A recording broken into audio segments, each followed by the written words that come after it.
Good day, everyone. I'm Shiro Tamaya, your resident Coyote Phantom Thief at your service.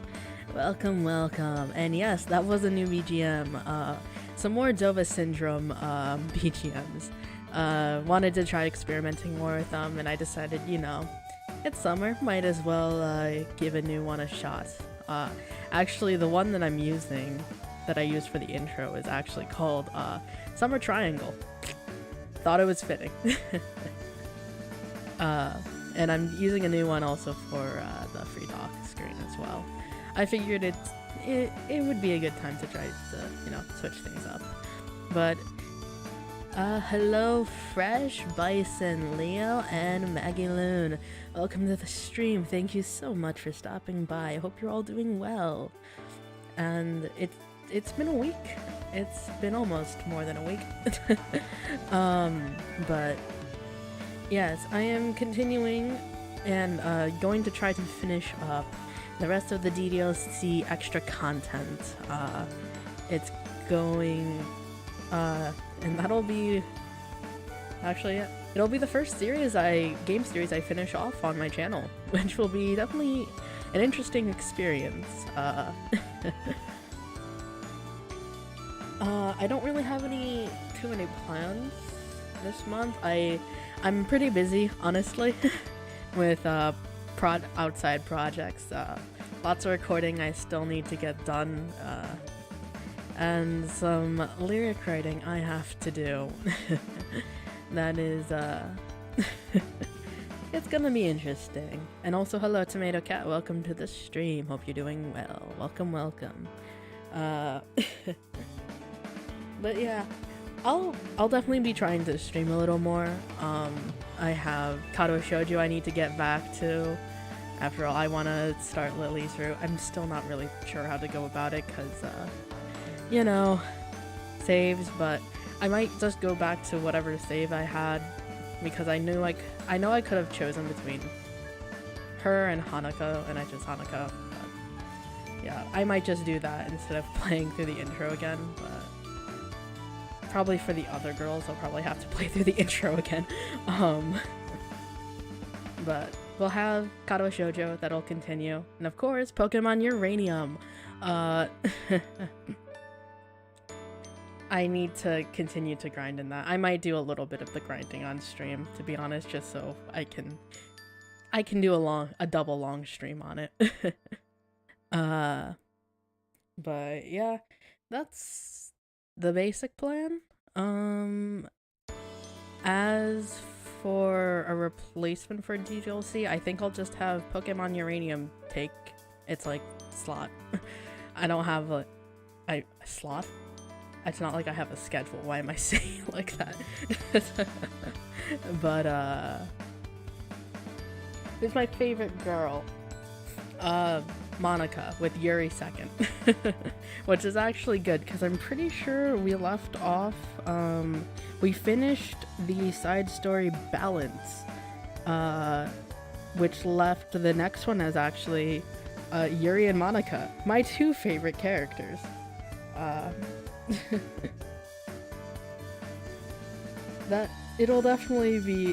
This will be a fun one. For sure. Also, yeah, I do remember that I played DDLC last time as Poco. Well, not as Poco. I didn't get a choice. I got suddenly possessed by Poco. But you know, I'm gonna stream normally today. So let's just get into the game, shall we? Screens here. Ah, yes, the familiar thing of logging into Metaverse. Here we are. And we are back onto this thing. And I forgot I changed the wallpaper to this. I quite like it, though.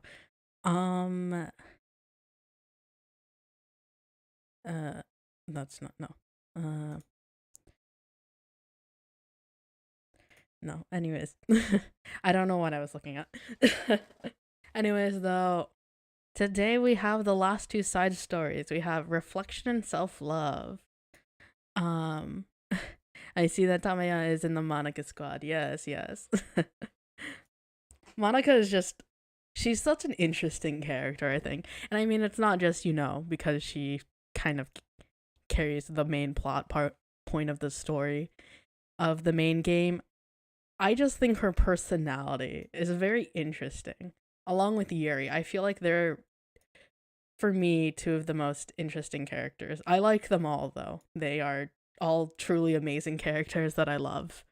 And, you know, being able to replay the main story again was a really nice refresher for me. Because I do love this game a lot. So anyways, let's continue on this game by playing the next side story, Reflection Part 1. Here we go.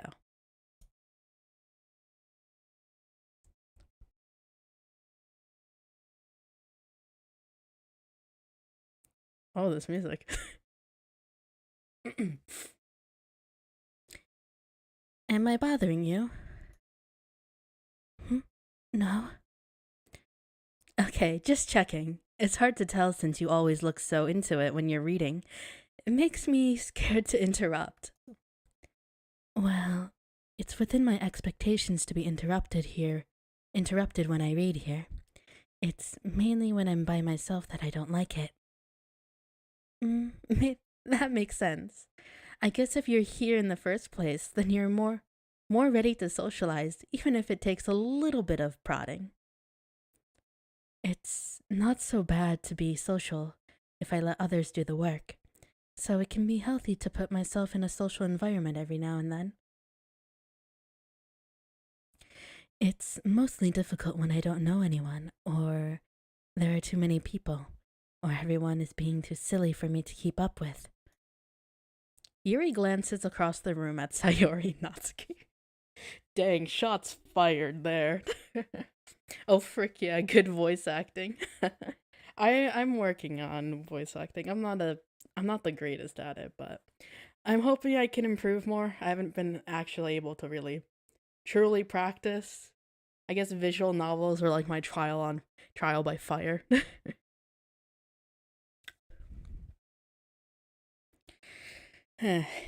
Anyways, Sayori has her head cocked back and her mouth open, trying to catch pieces of a cookie that Natsuki is lobbing into the air, but the pieces keep bouncing off her face and hitting the floor. Maybe I should say something.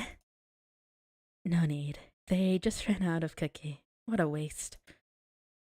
They've really become good friends, haven't they? I'm happy. Sayori seems particularly good at making that happen. But the two of them are both on the energetic side, so I suppose it works out well. Yeah, come to think of it, you and I haven't had many chances to talk one-on-one, have we? Though that might be partially my fault, since I'm supposed to be the one engaging the club members. Not at all. I've probably formed a habit of drawing minimal attention to myself. The responsibility is equally on me, at least to display some openness to engage. Well, what about during times like lunch? Do you meet up with friends? I just read. Oh. But I like it that way. It feels nice to be carried off again after a morning of classes. I'm glad you guys like the voice acting. I'm trying my best. It's been a while, so I'm trying to remember what I've done for Yuri. It's like I have to do this like weird soft whisper, but like not a whisper. I might make it a little bit more high. It's a little bit too low, I think. Do you always read fantasy? Oh, not always. I suppose it's all I've read recently, but only because I'm in the middle of this series. There are still 2 more books after this one. I guess those long books suit you well, since you spend so much time reading. Well, fantasy may be my favorite, but after that, I'm more or less indiscriminate to genres. I'll read anything with depth and maturity. Oh yeah? Even like romance? Well, there are a lot of books that have elements of romance in them. Oh, come on, Yuri. You know what I mean. Monica lowers her voice. Oh. It's a guilty pleasure of mine, so I won't tell anyone if you do too. Maybe more when I was in middle school. I mean, I was really lonely and people were mean to me a lot. Oh. Well, So it felt kind of like... Please don't make me think about the past. Sorry, I just got super curious. You know, we should totally pick out a romance novel to read. That would be so much fun. Absolutely not. Wow, dang. Really? Even if it was just between us? Try asking someone who has no shame, like Natsuki. Whoa. Dang, Yuri, you didn't need to do that. Ouch. Sorry, I swear I didn't mean that. Well, I guess it... Yeah. Throat.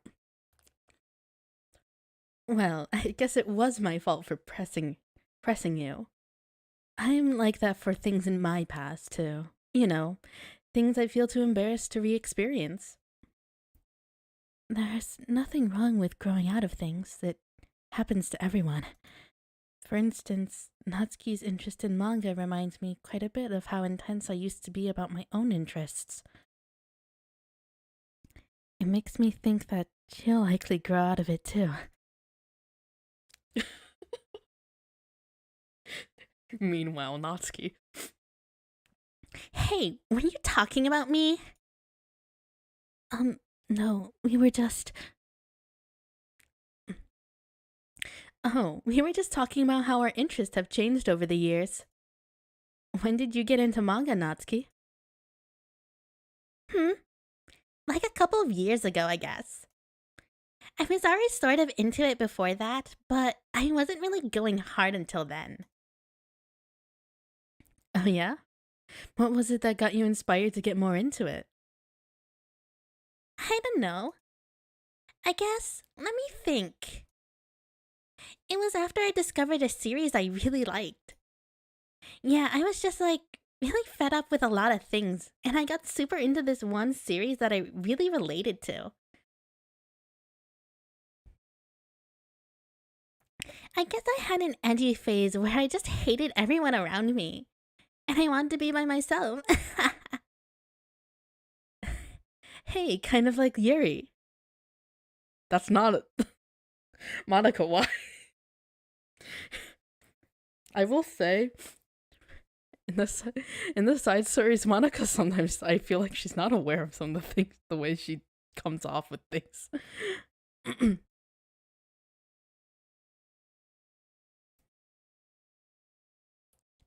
Monica. Sorry. That's completely wrong, so it's still cool that you both really found your thing. They're almost like opposites, but it sounds like they helped you a lot through hard times. You know it. Mm. Wow, what the heck? Is that book is that book even larger, bigger than the last one you were reading? Uh um it's technically slightly longer, but not by very much. How high do you think it would go if you stacked up the whole series? Natsuki estimates by holding her hand high above her head, sizing an imaginary stack. I should get one of those mangas that's like 50 volumes long, so I can say I've read more than you. Not that I have the money for that.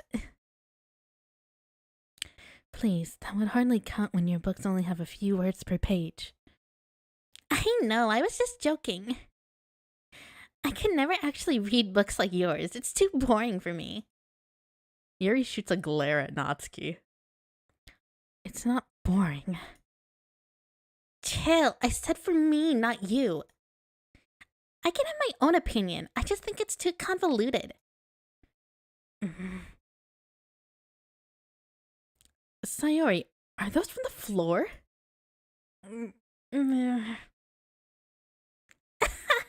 Gross. Also, wash your hands before touching any of my books. But my hands are dirty. Just do it. The oils are there even if you can't see them. Fine. Sayori trots out the door and Natsuki follows.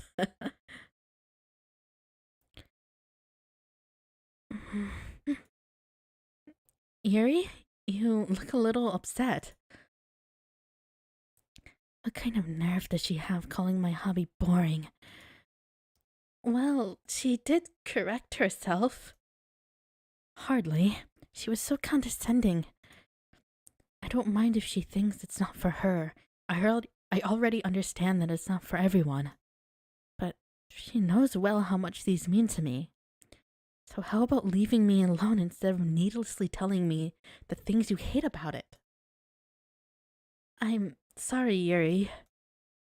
You may be right. This won't be the last time people have strong feelings about what they like and don't like. Especially in a literature club. So I should figure out how to mediate discussions to keep them positive and constructive. For the record, I've always been impressed by the level of creativity in your books, and also your ability to get through them so quickly. Thank you. Okay. Well, this is something that I'll think about. Something that I'll have to think about and revisit. I'm sure I can help Natsuki find some common ground with you. Common ground isn't necessary. I just wish to be respected. That then. Either way, I'll do my best. I'm skeptical when it comes to Natsuki. I trust you, Monica, but I'm skeptical. Interesting.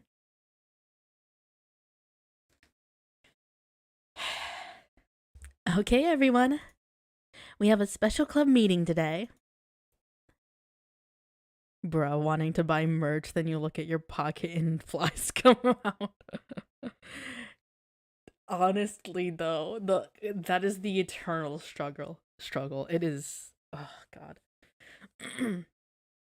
I remember being at cons, and the last con I was at, and I had my wallet with me, of course, and I was looking through the artists, the vendor and artist area, and it was so painful because I was restricting myself to whatever cash I had on pocket because I was kind of low on cash. I may be a thief, but that doesn't mean I always make that much money. Stealing does not always equate to getting all of the cash. Depends on what you trade in, and of course, if it's for a request or not, which a lot of the items I steal are actually for requests, so say goodbye to cash from selling those items that you steal. But I was restricted to whatever money I had in my pocket, and I was tempted by so many different kinds of prints and figures, but I had to limit myself. I actually have all these prints and stuff next to me right now. I need to get some hooks up so I can hang stuff up in my room. But it hurts, especially at conventions though. That is truly the worst. Though that actually does reminding, speaking of merch, I I did recently buy some figures. What figures did I get? When I get any word of the shipping and when I get them, I will possibly take some pictures cuz they're both game characters. Pop-up parade figures from, Good Smile. Always good figures from there. But one of them's pre-ordered. The other one is should just ship as soon as they can get it. I'm excited for the one that's shipping though. It's not yabe, but it's no.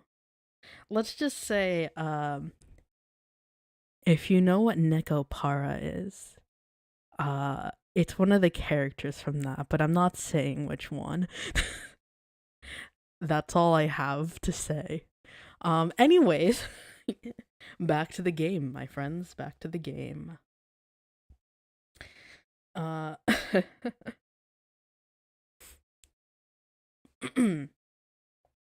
As you know, the Literature Club is a place where we get to share things that we're really passionate about. But that also means we should be mindful on how we respond to each other's feelings. I think we have a chance to turn our differences into positive energy for each other. Aren't you being a little dramatic about this? This is important to me. Well, sorry, I just feel like I'm being accused or something. No, I'm not accusing anyone of anything. I'm sorry if I came off that way. But our conversation yesterday made me reflect on the power of language, and I thought it would be a good topic for the literature club, don't you think? I'm sure we're going to have differences in opinion a lot, so I need to make sure we're prepared to keep a positive atmosphere in the club. If you say so. Sure. The cool thing about language is that it gives us a lot of different ways to express the same idea or emotion. We have a lot of control on how we want the other person to feel when receiving our thought. This goes for poetry, narratives, casual conversation, basically anything. For example, Sayori, what's your favorite food? I have them organized by category.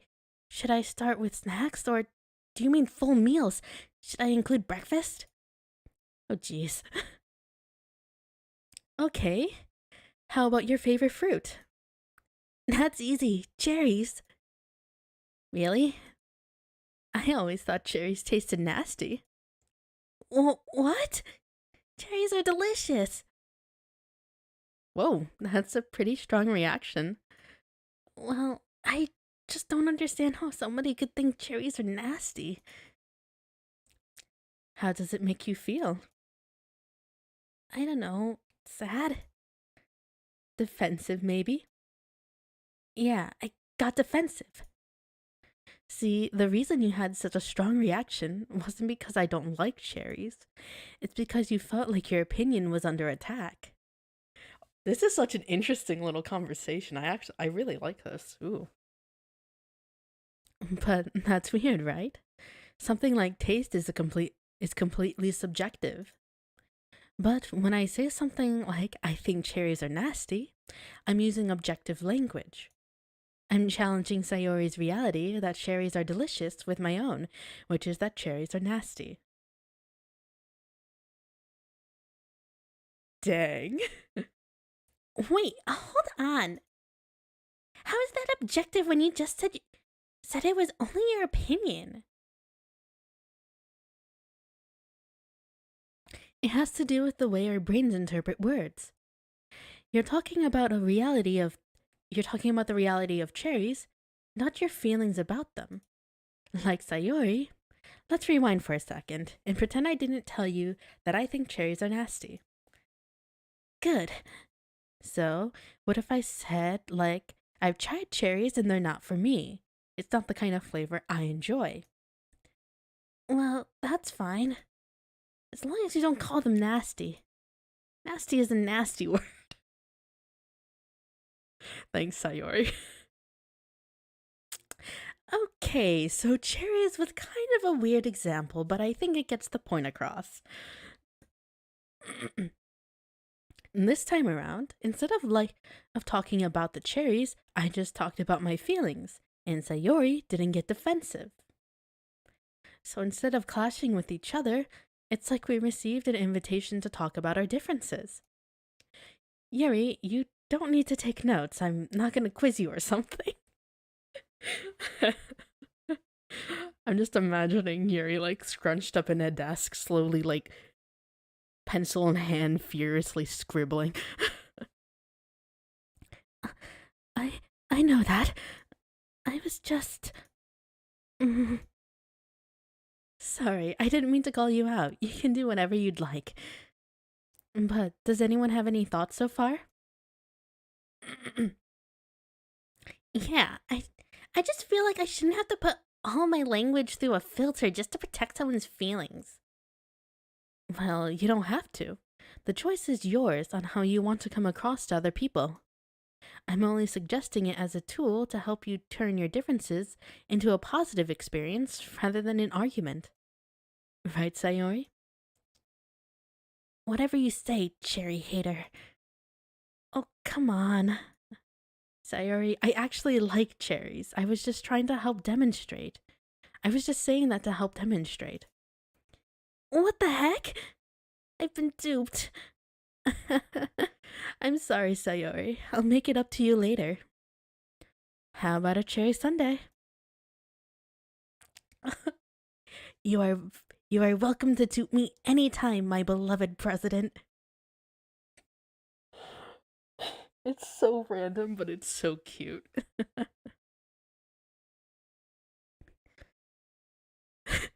Buying your people's loyalty. Yuri, don't say that with a smile on your face. Buying your people's loyalty. How deplorable. Oh, like you would turn down a free sundae, Yuri. You were certainly a fan of those cupcakes I brought in the other week. That was, I mean, I was reading and not keeping track of them. Oh, that's enough. We're getting off topic. So now that we have the gist of it, how about we try something more relevant to the club?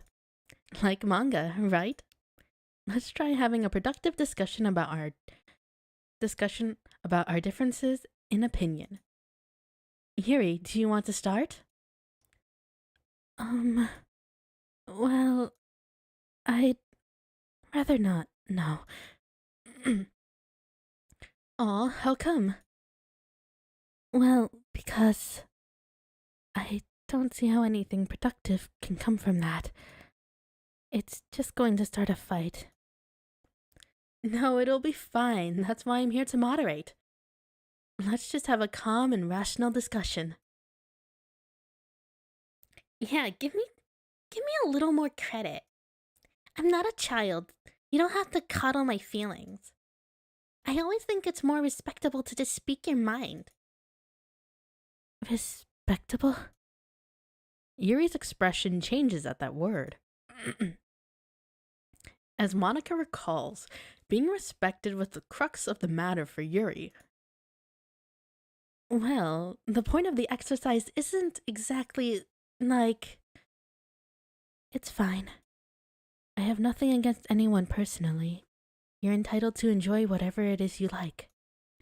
I just prefer more depth and nuance in my reading material.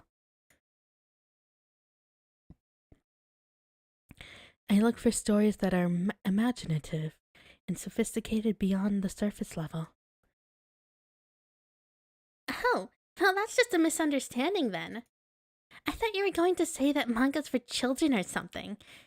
Like, I don't hear enough of that. But there's plenty of deep manga. I'm not clueless about manga. I've read my own fair share when I was younger. What? Are you serious? How come you never told me? Because I'm past that point in my life and I'd really prefer not to revisit it. I prefer more mature things now. Excuse me? Okay, hold on. Can I jump in here? Let's try to keep things subjective. Because if you imply that manga is immature, then aren't you implying that someone is immature for being into it? I... Mm.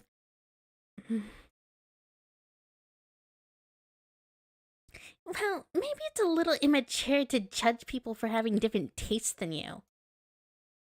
Natsuki. Nobody's immature.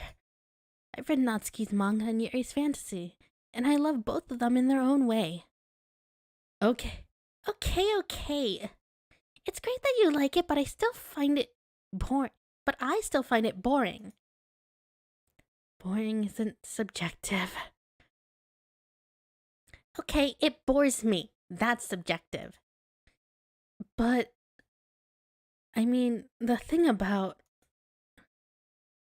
This is ridiculous. Do you see why I didn't want to participate in this? I knew it was just going to make people upset. I'm not upset! Like I said, I don't care what other people think. But I always got the impression that you secretly looked down upon me. So I'm glad my suspicions were confirmed. Whoa. That's not true. You're making assumptions. You can't blame me for getting defensive when nobody ever has the least bit of respect for the things that I'm into. The only thing I look down upon is when people make fun of me for just being myself and trying to mind my own business. What? Have you looked into a mirror? Tell me again about the respect after calling all my interests immature. You can't. Please stop. Please. You don't mean the things you're saying right now.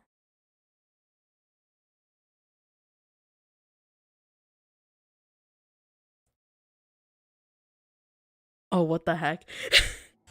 Oh my god, I'm so sorry. I've had the audio out for this long.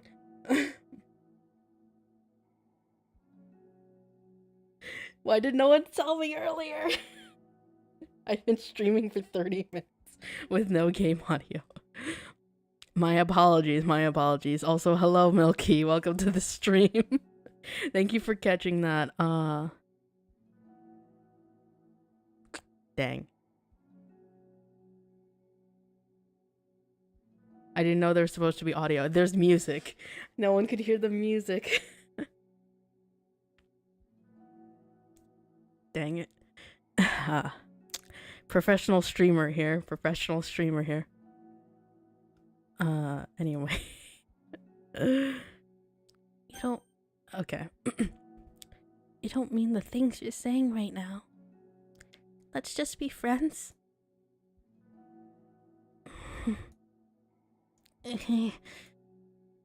I didn't mean for this to happen. Well, it did. So please don't invite yourself to try and solve other people's problems next time. Okay?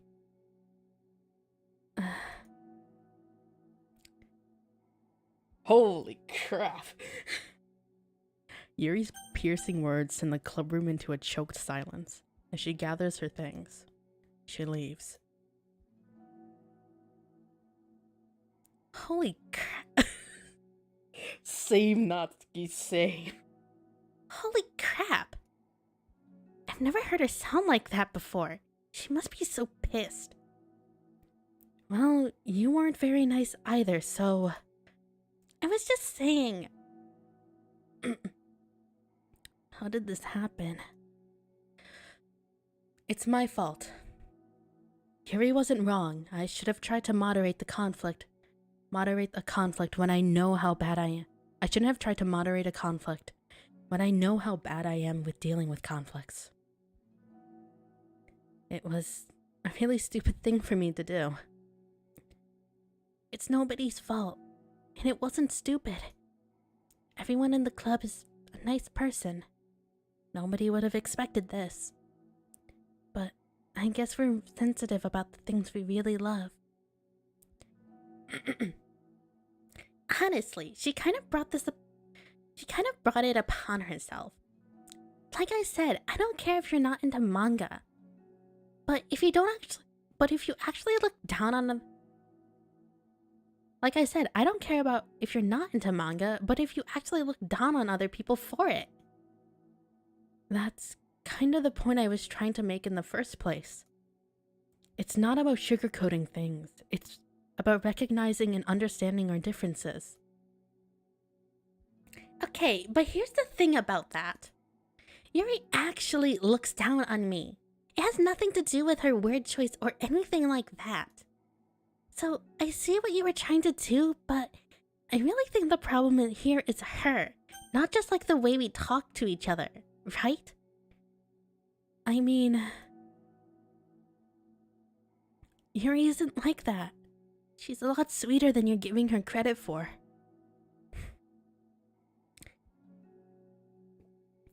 I'm sure she'll be reflecting on this. I actually think everyone should. It'll be fine. I'll figure something out. Wow, I'm just, like, saying that instinctively. I'm just setting myself up to cause more problems. This wasn't your fault, Monica. You don't have to beat yourself up over it. If you ask me, it's good that the truth finally came out. Because I can just move on. But... it's fine, I promise. Let's just get our mind off this, okay? In fact, it's a good opportunity to read some manga without having to worry about feeding Yuri's superiority complex. Don't be mean. I'll talk or read manga or whatever you want, but don't be mean to my friends, okay? Sorry. I'm just bitter. Everything will be okay. I mean, I don't have the answers, but I at least know we're all good people, and I don't want to hurt each other. This will be a learning experience. Monica says that, but her uneasiness is given away by how much she has to force the reassuring tone in her voice. This was bound to happen eventually. Natsuki and Yuri have always engaged with each other the least out of anyone, and this is the reason. As Sayori and Natsuki proceed to distract themselves with manga, Monika sighs to herself, unable to shake her worried thoughts.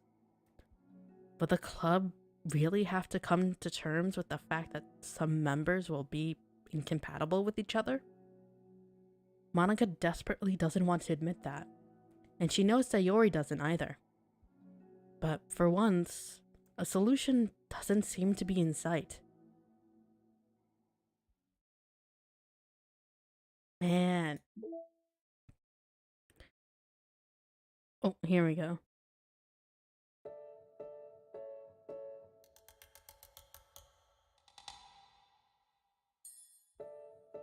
Is this what was playing?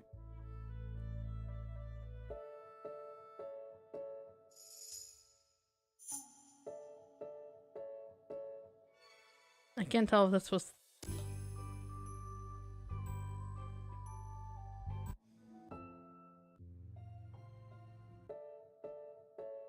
I think this was the song that was playing earlier that you guys didn't get to hear. So I'll let that play a little bit. But ooh, that was interesting. Also, there's mail. We got more mail, guys. Paula Minor. Re ethics. Ethics? We mailing about ethics finally? Goodness me. Simply put, it's not our job to arbitrarily decide upon some code of ethics just because we're the first ones to do this, to our knowledge. That's the government's job to figure out. The government, what the hell?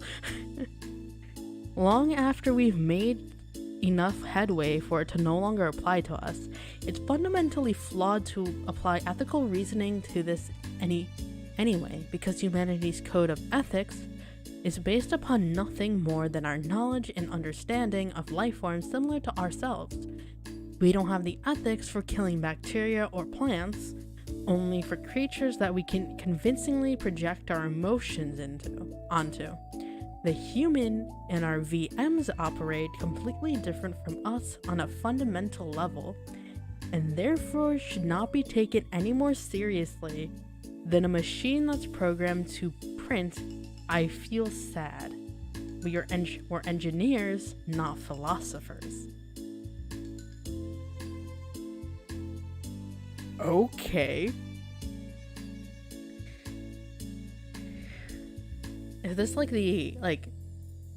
so with ethics, I'm guessing it's talking about the ethics of humanoid AI. Kind of referring to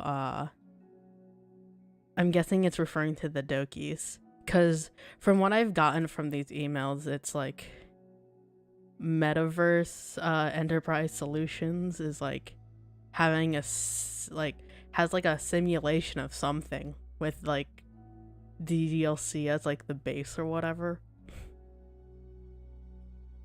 and cause it's humanoid AI, this email I think is it's no matter how real it seems, it's still just a machine. I'm guessing is what it's going for. Interesting. Huh.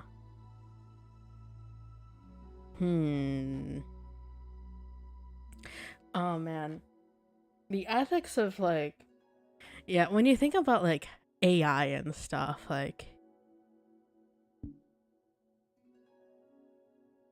because I mean, people are constantly, I feel like there's always been this thing, it's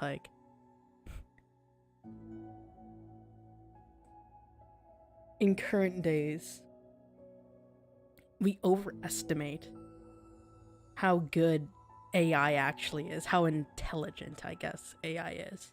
It's not that it's intelligence as of right now, because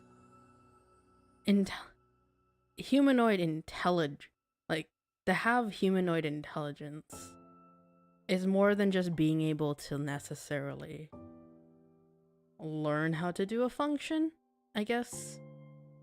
It's being able to adapt this, like, learn, adapt, and also there's a sense of feeling that, like, emotion has to be involved with it.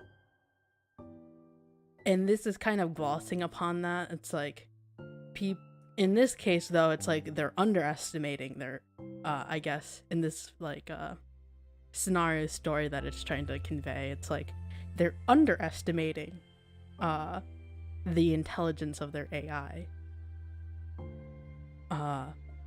Because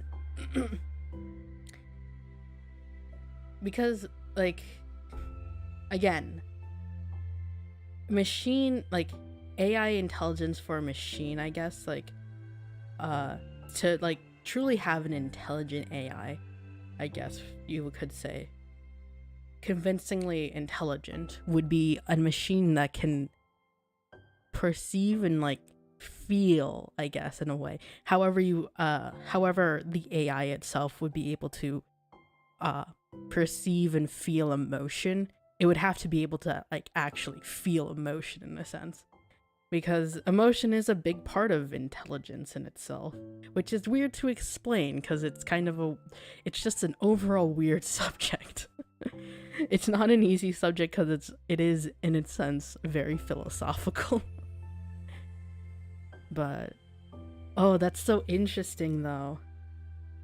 And I'm so curious about, like, the little lore backstory on this, on the mail itself. I still need to figure out, you know, the file thing with, like, not that, internal, because you have all these numbers. I know 404 gives you this DDLC text document, which you cannot open. It's like, dang it, please. Yeah, how do we know that they feel emotions? Because, yeah, that's the thing. Because from people on the outside, we have the knowledge of the fact that you built this machine AI to be like a human, but in your mind, because you're thinking it's a machine, you're always going to think that it's not actually a lot, like, it's not living in the sense, because you already have a perception and this, like, interpretation of what the AI would be. So in reality, it'd be more like you're never gonna be able to think of the AI as, like, living and truly being alive and being able to feel, because you're always gonna have that thought in your head that it's a machine unless you overcome the idea that it is a machine and acknowledge it as an actual being. That, now that's just reminding me of Detroit Become Human, because that's also just, like, the thing. It's, like, philosophical. How, it's like, how far do you go for an AI for you to actually acknowledge that it's a human being or whatever? It's a sentience, a machine sentience AI. It's confusing. But what did you miss? You missed a lot of me for a second, looking from this mail thing from Metaverse that was talking about ethical reasoning to humanity on their VMs. But yeah, because they can say I'm sad, but do they really mean sadness as in the way we feel that feeling, or is it a pattern of words that they learn? It's not like, yeah, it would be, it's like, but then again, it's like, how do you, everyone's version of what sadness is too, to, like, people is different. So there would truly be, it would definitely be a lot of, like, outer reasoning beyond your own, like putting all your other perceptions aside and making reasoning based on just, like, full observation of what you're seeing. Like, put aside your perception of the fact that something is whatever or whatnot or something or whatever. Like, Your initial perception, it's a machine. Now set that aside. Ignore the fact of what, and then just think of the other things.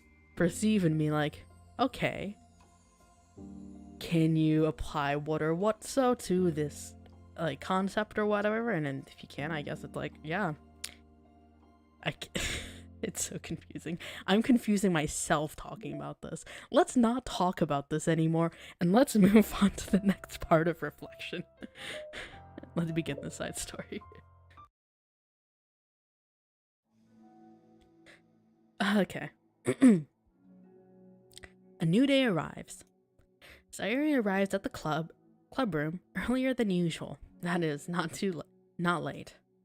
As she enters, it appears to be empty still. So, she sits down at a desk and pulls out a sheet of paper, primed to jot down her thoughts.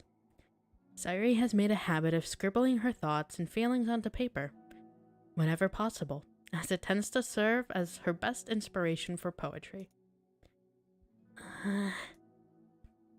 My heart feels vacant because a ship... My heart feels vacant because a ship sailed away. Yo.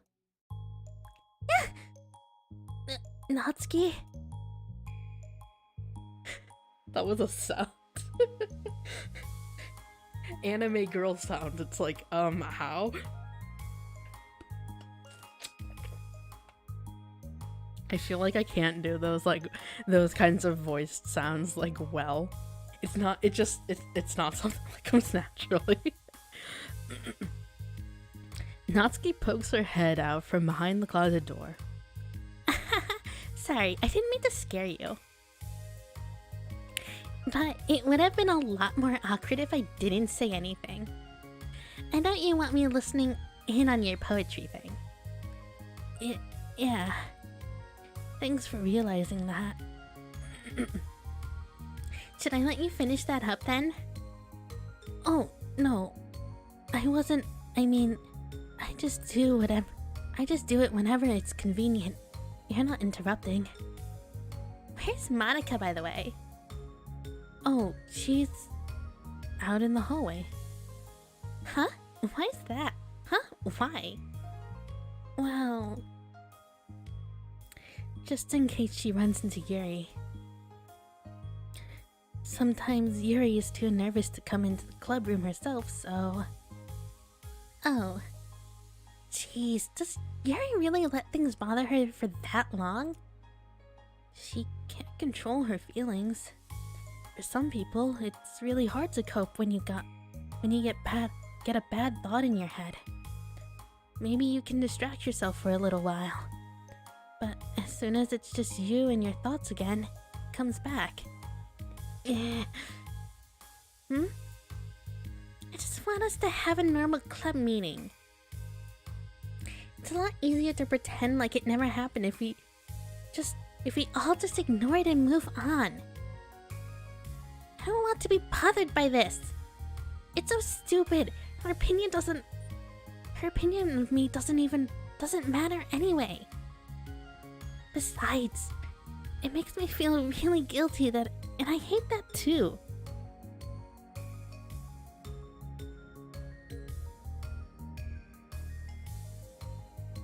Hold on, I just realized. Did you just see the I just looked at the stream and I could see the pop-up of my a friend getting onto Steam. Hold on. I didn't realize that was on.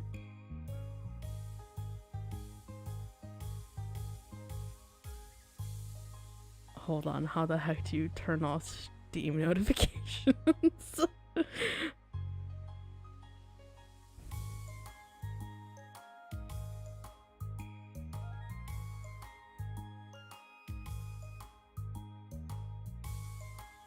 No, it's fine, it's fine. It's not like their name isn't like on there, but that's also just more of a privacy thing. I don't wanna, hold on.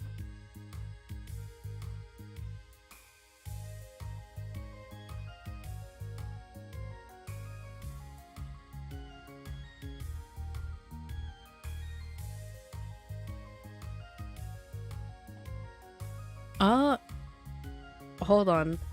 For a small bit, hold.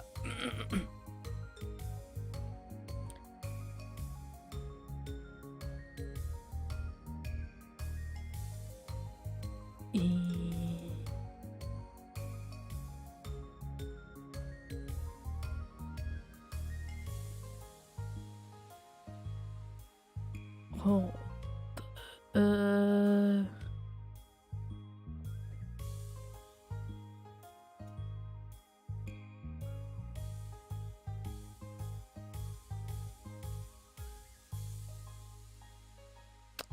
I'm gonna look into this. Give me one moment. We're uh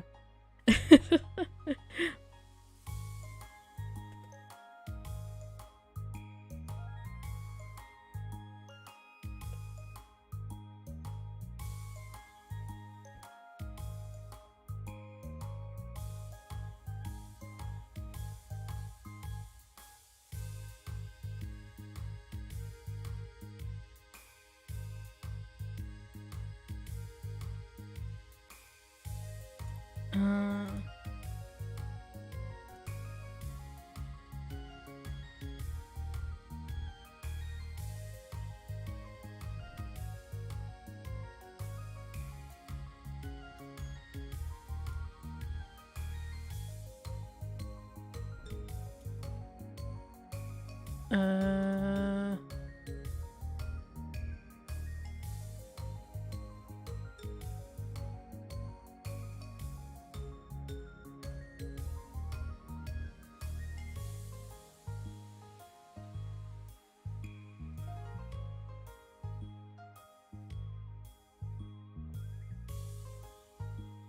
oh, here we go.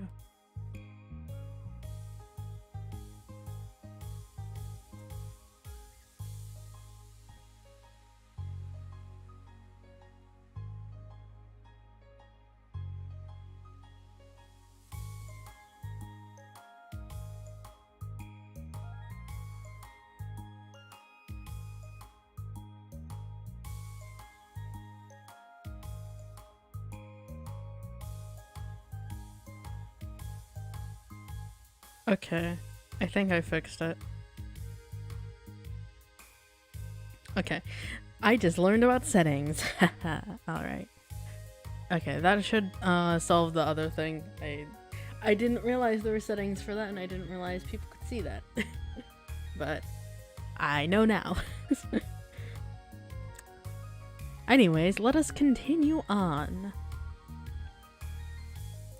Besides, it makes me feel really guilty, and I hate that too. It's okay to have feelings. It doesn't make you weak. Let's figure this out together. Fine. Only because you're good at this stuff. Let's try to come up with a happy scene. Maybe that will help us understand where your bad feelings are coming from. Well, I was happy the way things were before I had to have that conversation yesterday. What part of the conversation made you upset? Was it Yuri being mean about the manga? Maybe. I doubt it though. Because my friends and other people make fun of manga all the time, but I just brush it off and ignore them. But something about it really got to me this time. I hate that I'm letting that happen. Is it because it came from Yuri? No, why would that matter? I mean, well, maybe. I hate that she thinks she's so much better than me. Because she likes to pretend to be all sophisticated.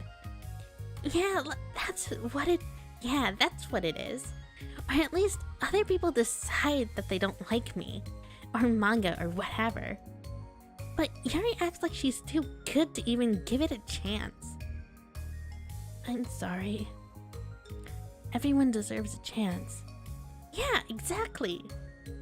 Would you give Yuri's books a chance? After this? Obviously not. What about before this? Well, I would until I got bored, which wouldn't take very long. But if you actually keep an open mind, then it's not hard to realize that a story can be deep and meaningful without being needlessly complicated. I see. But you know, I like Yuri's books. Yeah, yeah, but you like manga more, right? Sayori shakes her head. I like them both. I like them in different ways, but I like them both. I mean, the manga, it's really honest and fun and easy to just let it go. Easy to just let go with. And the fantasy has a lot to interpret and uncover, and it's really rewarding to have some good quiet time together with it. But the most important thing is that both the manga and the fantasy are true to themselves. So, I love them both.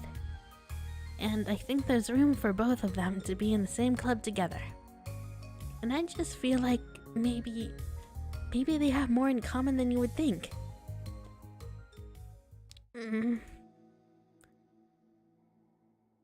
How do you get along with everyone so well?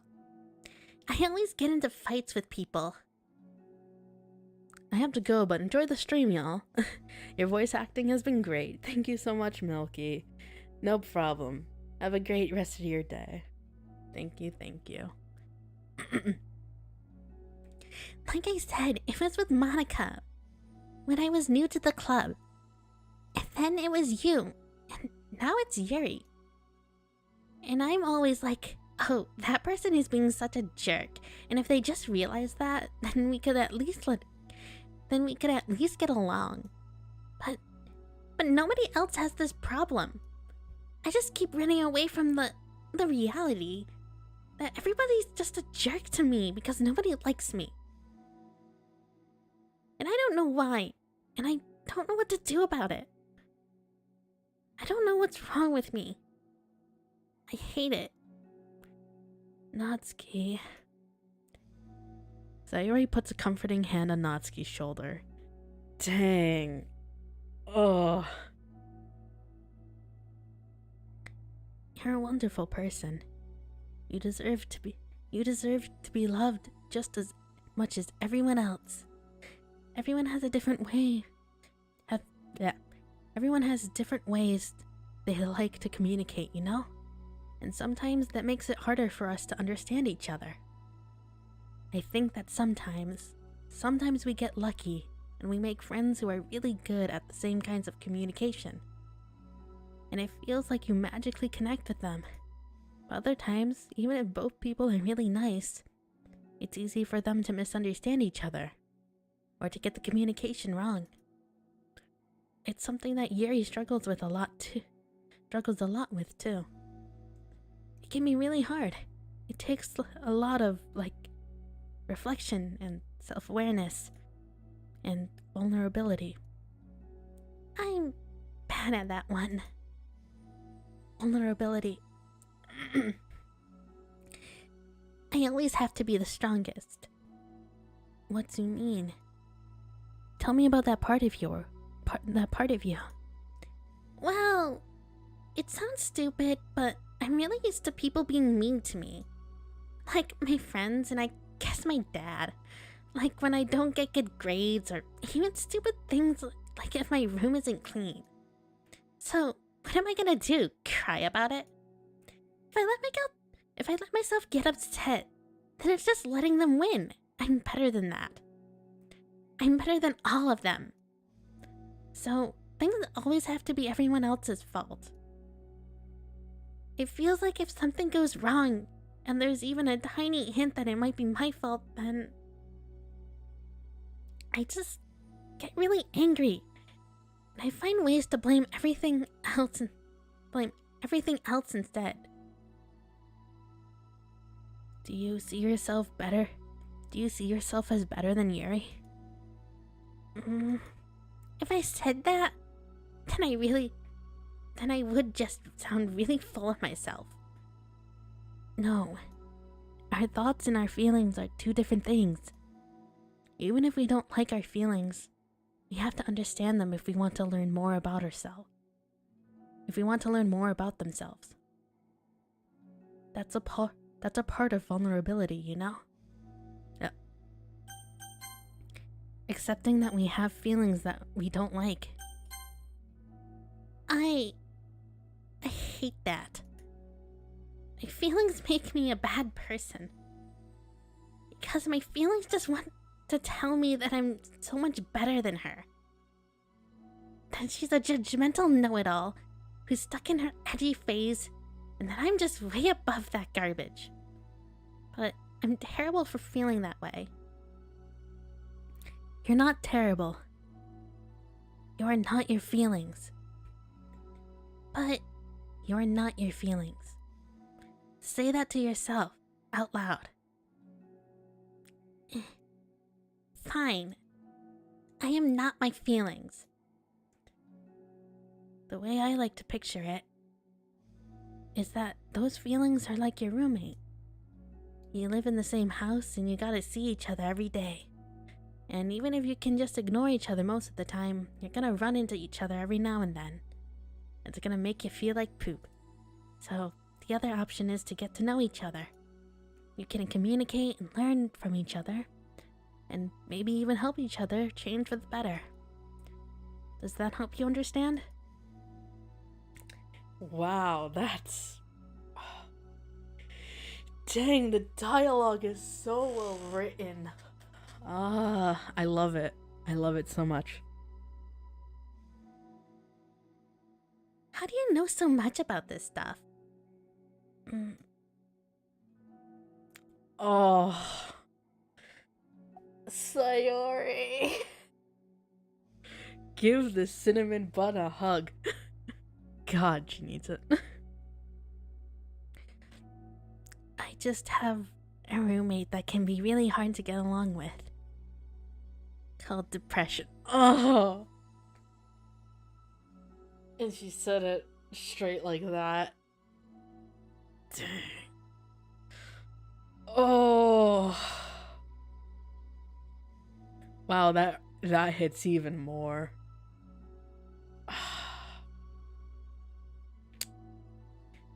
Freaking heck.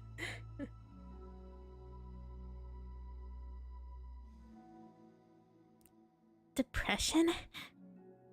But you're like the happiest person I know. I am not my feelings. Oh.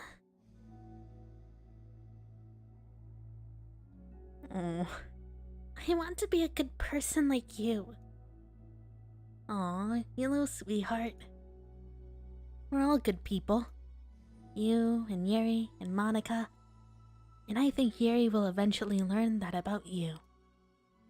Natsuki remains silent, feeling a little overwhelmed. Her roommate is the insufferable MC who makes everything worse. We don't talk about MC, he doesn't exist. He doesn't exist right now. Despite Sayori's kind reassurance, a complicated mixture of pain and sadness seems to fill her, as though flowing from a wound inside her. Was it a result of her vulnerability? No, it wasn't as though she was inflicted with a wound after becoming vulnerable. It was as though she began to rediscover an old wound, one that cannot simply be bandaged and left alone any longer. Oh.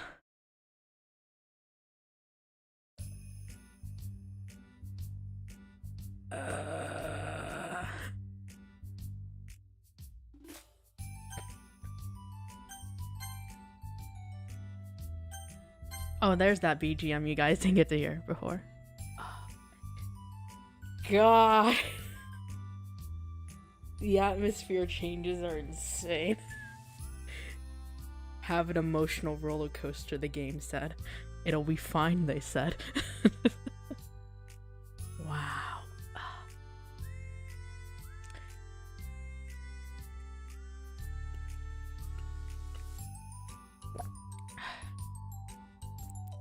Yuri, what are you doing all the way over there? Over here? I was looking for you. Please don't yell at me. Oh, I'm not going to yell at you. I just wanted to say that I'm sorry about what happened yesterday. It was unfair of me to put everyone on the spot like that. Next time, I won't just try to jump in and solve everyone's problems. I guess it's a bad habit of mine. You're not mad at me? I thought you were the one mad at me. I was so awful yesterday. Yuri curls up, recalling the details of the argument. I can't even have a normal conversation without saying something wrong and making everyone upset. Hold on, that's not what happened at all. Let's talk about this, okay? Yuri pauses for a second and manages a nod. Monica takes a seat next to her on the staircase. I am having a lot of negative thought patterns and I can't get away from them. What kind of negative thought patterns? Like everyone hates me? Oh. Especially Natsuki. Aw, that's terrible. I don't think Natsuki hates you. How do you know? Well, because Monica thinks back to that time that she herself found herself in an altercation with Natsuki, and how a display of maturity from Monica was enough for Natsuki to reevaluate her own feelings as well. I think Natsuki is just naturally defensive. I think she acts mean when she feels the need to protect herself. But you know, she's really not a bad person. And in fact, I think she can be really thoughtful and considerate. She just, well, I guess the way it works is that she wants to receive some degree of kindness first before she feels comfortable returning it. Oh, but that means the burden is on me, and I don't know how to say things that make people like me. Oh, Yuri, it's okay. Every time I open my mouth, Yuri shakes her head at herself and tugs on her hair. It's okay, Yuri. You don't need to beat yourself up. I don't think anyone would like it like you if they had the chance. I think anyone would. Wow, I'm really not saying this correctly. I think anyone would like you if they had the chance to get to know you. Well, unfortunately, the opposite is true. I forget. God. Hold on.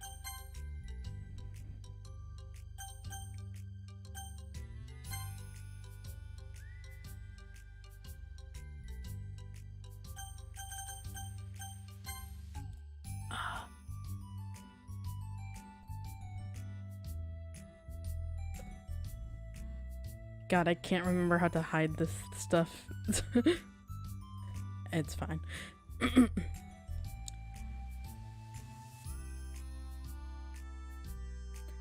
That's why I'm not talkative anymore in the first place.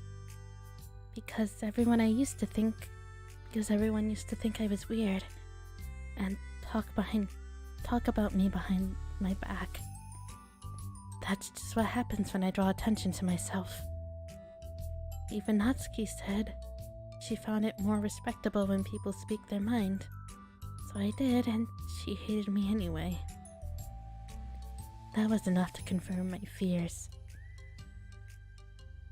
But Sayori and I like you, and we've gotten to know you a lot by now, right? Yuri doesn't seem to have a response. Hey, what do you think of Natsuki?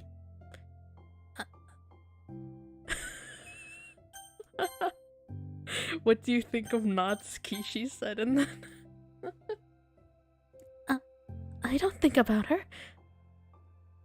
That's not really what I meant. That's not what I meant, really. I just... I was just wondering if you had an opinion of her. I do. What is it? Natsuki seems to bring out the worst in me, and I feel ashamed of it.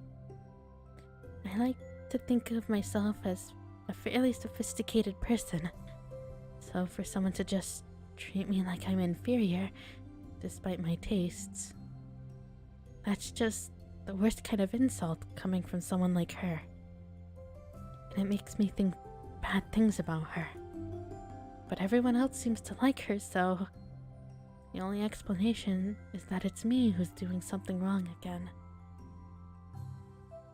And my feelings about her are wrong. And I'm wrong to get upset over something so childish and inconsequential. No, Yuri. Feelings... Oh...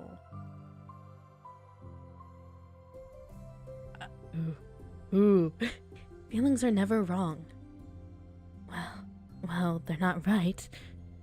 That's the thing. Feelings are never right or wrong, you know?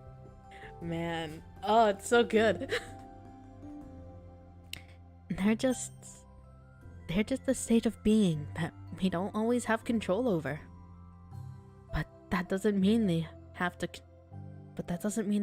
control us.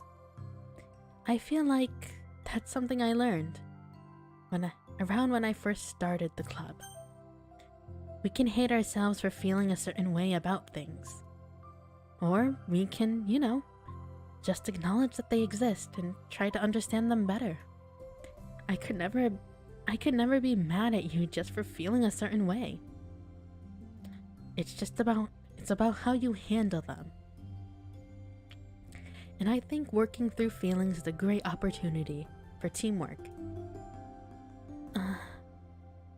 Yuri wears a dejected expression. You make it sound so easy. You're so mature. And so good with people. I feel like such a child in comparison. Oh, Yuri. I'm far from perfect.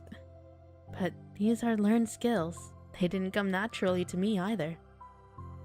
It's really hard to, reflect on yourself and separate your feelings from your thoughts. Hey, Yashiro. Hello, Moral. Welcome to the stream. Hope you're doing well. Welcome.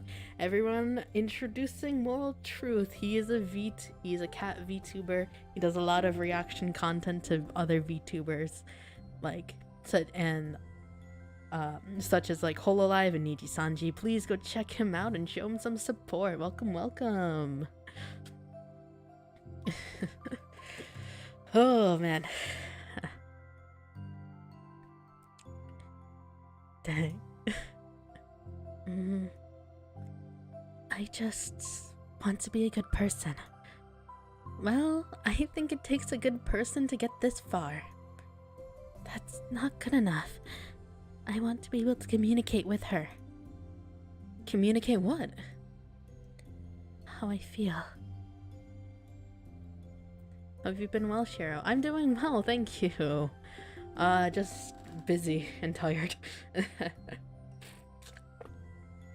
But despite my terrible sleep schedule, I've actually been feeling pretty okay. I mean, yeah, I'm just gonna be tired most of the time, but it's not like burnout exhaustion. It's just me tired because the sleep does not exist. I need to sleep more.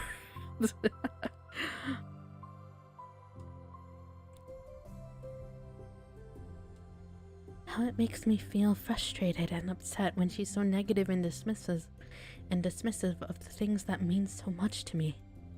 And how it reminds me of me.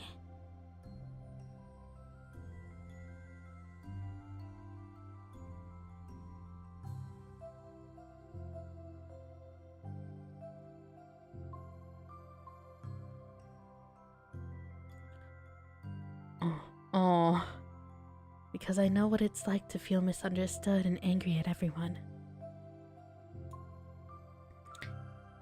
I know telling yourself you're better than everyone else is just a defense mechanism. We're just people. We're fragile and unstable. But I'm just tired of that getting in the way. I can't stand it when the peace is disturbed like this. Yeah. You can't focus on your reading when the peace is disturbed, right? Because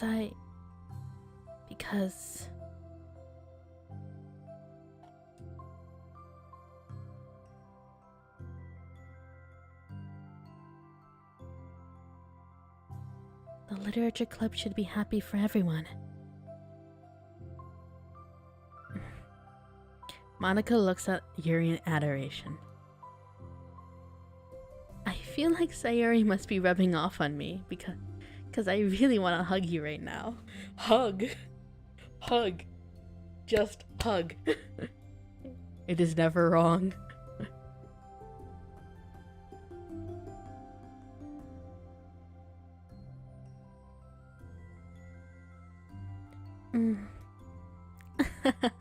Sorry, I didn't mean to make you uncomfortable.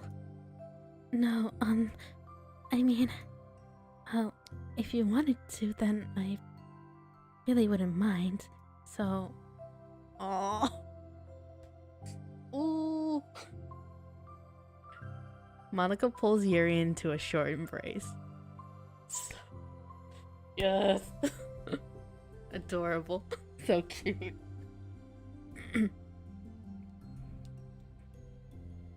You're so gentle. And I love when you communicate your feelings.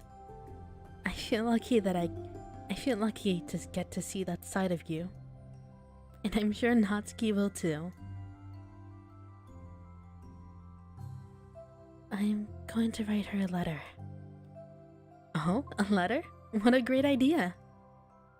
Just because I'm not good at talking, especially under pressure.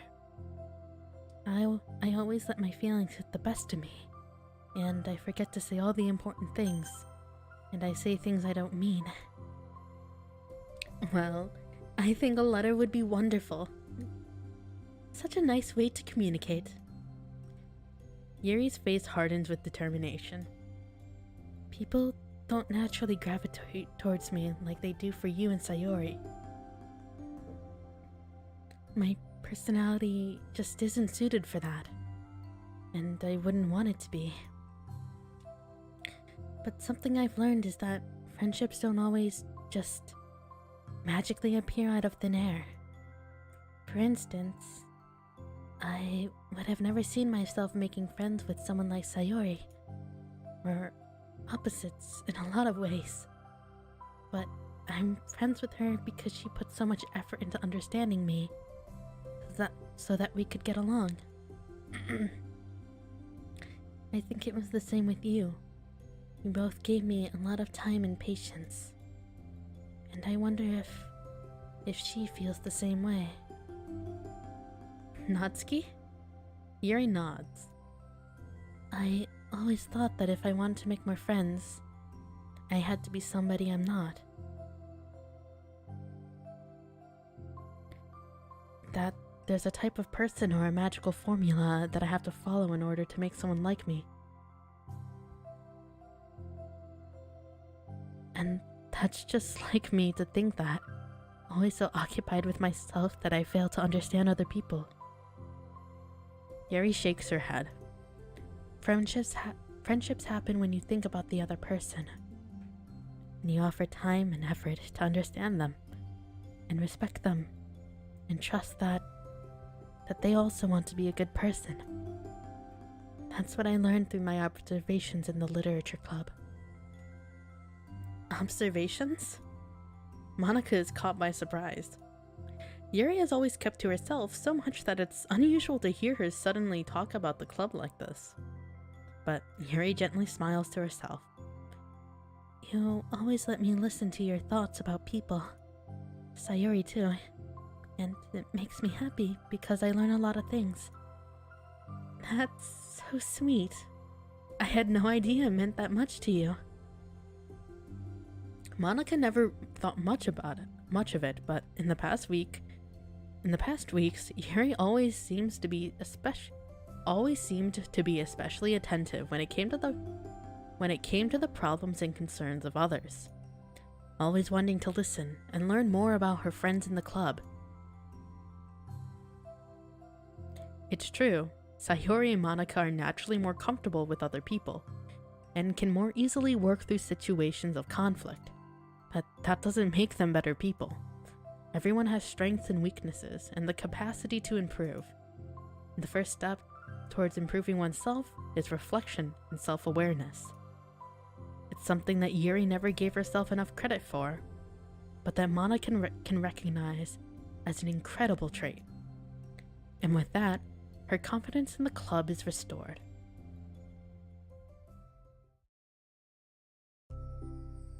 Aww. Aww. God, I love the side story so much. A very shy girl with long, pretty hair is wandering in the bustling lunchtime hallways, her fists pressed to her collarbone.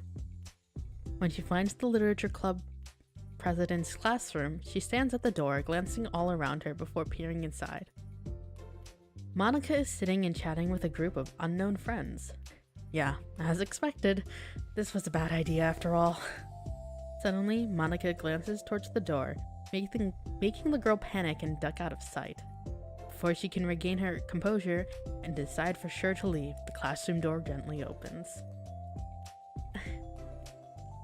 Yuri, what a surprise to see you during lunch. Yuri squeaks response. Please help me. What? Is everything okay? Yuri shakes her head. I don't know how to write letters. Thank goodness. I thought there was some kind of emergency. Monica briefly glances over her shoulder at her other friends. Do you want some help? We can go find an empty classroom or something. Is that okay? I feel bad taking you away from your friends. It's totally fine, I promise. We weren't really doing anything. One sec. Monica trots back into her classroom, says something like I gotta go to her friends, then grabs a pen off her desk before returning to Yuri. Okay, let's find somewhere quiet. Yuri nods and follows Monica as the two of them set off. How are you today? Huh? Me? Well, yes. Oh gosh, sorry. I was just caught off guard. I'm doing well today. Just tired. I never seem to get enough sleep during the week. Monica is me. Oh my god. Same, Monica, same. I don't get enough sleep either. What is sleep? Indeed. How come? Oh, I don't know. I think I'm just easily distracted. I get sucked into things and start neglecting the time. Oh, look how enthused. It's like, me too. I do that too. Hey, this classroom is empty. Let's go in here. After peering inside, Monica opens the classroom door and the two of them enter. Yuri's moment of relaxation ends. She watches as Monica pulls up two chairs to the same desk, then obeys as Monica beckons her to take her seat. She stares down at the empty desk. You nervous? I don't want to do this. We don't have to. We can come up with something else. Yuri shakes her head. This is my chance to do something good. I need to take the initiative.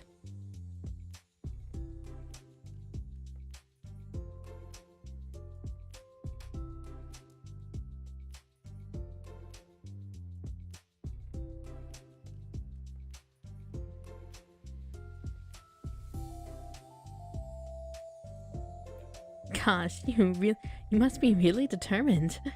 I know how hard it is to step out of your comfort zone. I'll be sure to encourage you. Yuri pushes through her anxiety and grabs a handful of lined paper from her notebook. Then she picks up her pen. Oh, it's so cute. Oh my gosh. Wait, hold on. No, I need to find the control to hide.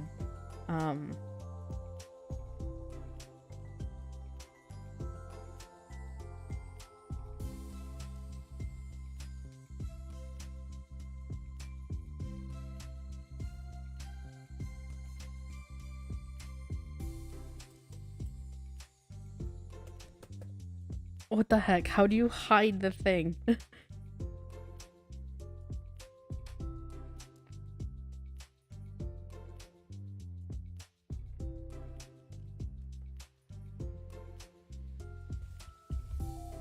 I'm pressing H. Why doesn't it work? No.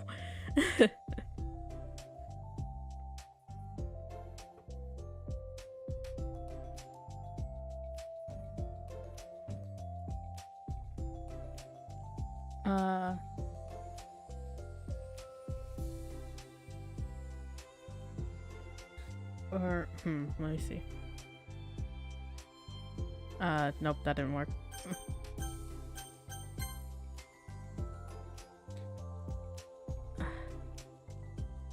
Alright. Dang it. I can't hide the text box.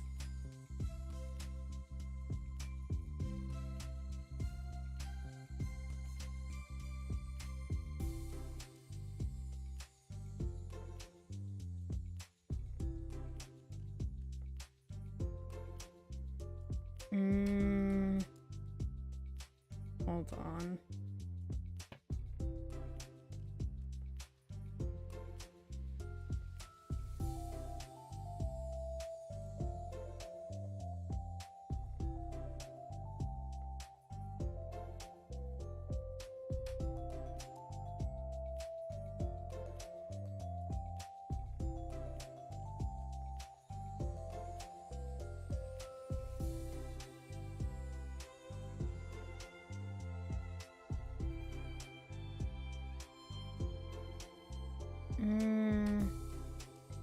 Alright, apparently I can't get it to hide. I don't know why it's not working, but whatever. Anyways, let's just continue. Hey, you're left-handed. That's neat. Yeah. Now I don't have to worry about bumping your arm. Monica playfully rubs her shoulder against Yuri's. Oh, this is cute. I'm sorry, I'm just being silly, I guess. Anyway, how about we start by listing the different things you want to say to her? Yuri thinks. I feel embarrassed all of a sudden. It's okay. How about some of the things you said to me yesterday? But... never mind, I guess I'll try. Yuri thinks for a moment longer, her tension evident. Then, she writes the word reflection. This is about my reflection on her behavior. The key question is why we act like this towards each other, but have been able to separately be friends with Sayori and Monica. That's me. Yeah. That's so odd. Usually right-clicking works, but it's like, it doesn't work. Nor does the H key work, which is interesting. Yes, it is. So, Yuri thinks. I've been able to befriend the two of you because you've taken the time to understand my needs and respect my interests. The same goes for Natsuki too. We started off pretty hostile to each other because I was so worried about getting what I wanted, but she just wanted to be respected more than anything else. Once I stopped making it all about me, she was able to do the same. I want that too. So, what kinds of things do you want to do for her? I want to do the same things for her that I like to receive. I like it when people respond positively to the things I talk about and not just brush me off. I like it when my feelings are taken seriously. And I like when you and Sayori trust that I want to be a good person, even when I'm not good at it. Even when I'm not doing a good job at it. Let's write those things down. Okay. Yuri writes some things down.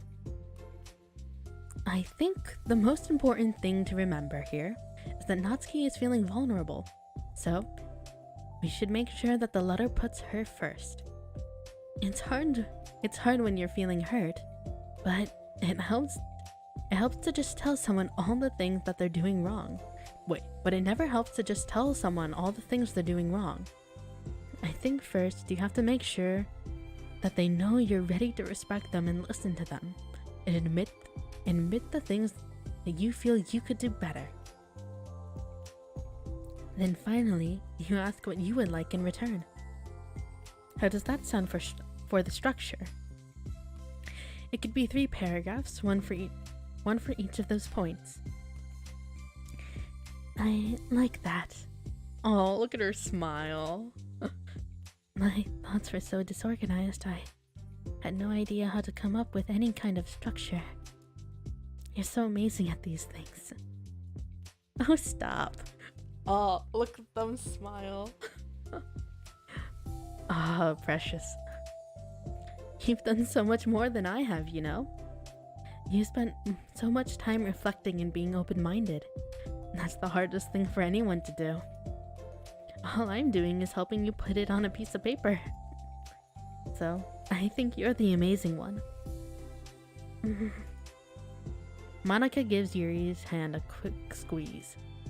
As she lets go, she's caught by surprise when Yuri curls her fingers to hook Monika's hand in place. For a while, they sit just like that in silence, save for the occasional scratching of Yuri's pen against the paper. Yesterday, when you told me something that I'm thinking... Yesterday you told me something that I'm thinking about a lot. What was that? The thing about how feelings aren't right or wrong, and that they're just a state of being we need to come to terms with.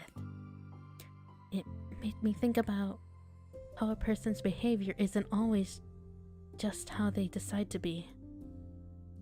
It's also made up of their past experiences and their insecurities. I think that helps me see other people as actual people, rather than as insignificant side characters who are out to get me somehow. Is that how you felt about Natsuki? Yuri nods. But in reality, everyone is always trying their best, and everyone wants to be happy. Monika peers over at Yuri's paper, but to her surprise, Yuri pulls it in closer, partially covering it with her arm. I have to be able to read it to help out, you know. It's okay. My thoughts are a lot more organized now, after being able to talk to you about it. Now that I'm actually putting it on paper, I realized I'd really prefer others not to read it.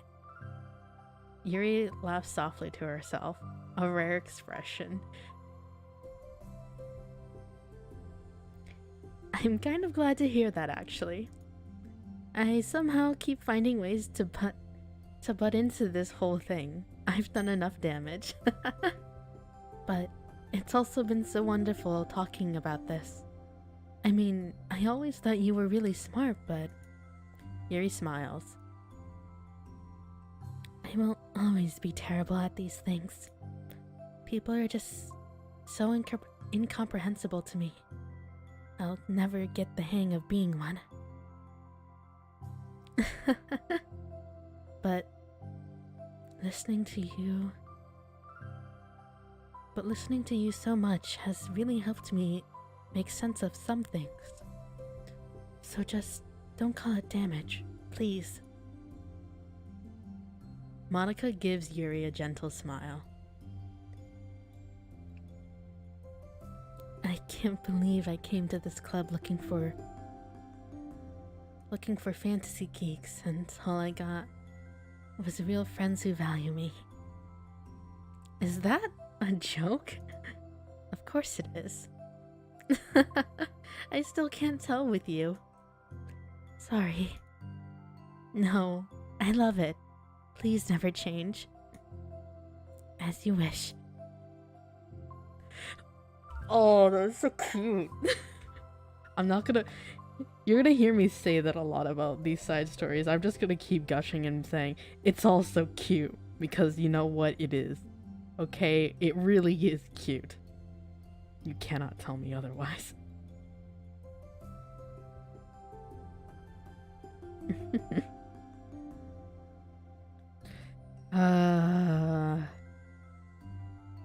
Adorable.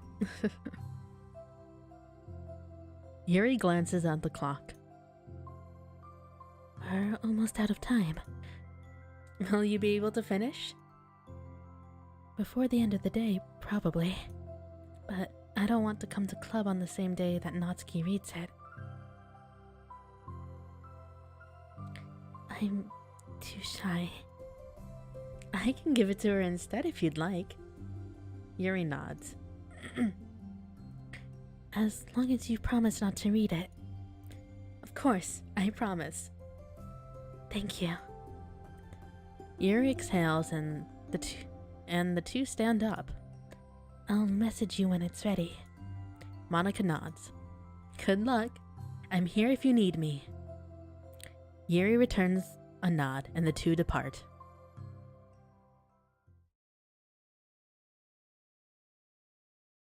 Man, that was cute. Oh, and here's the next one. Oh, look at it.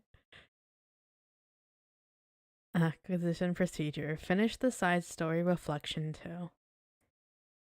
Hold on. Just for a second. Oh, look. She's trying her best.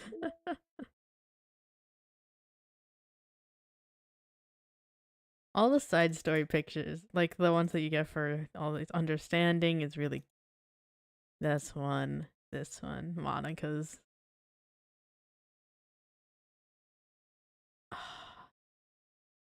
So cute. But I'm gonna set this back. Yes.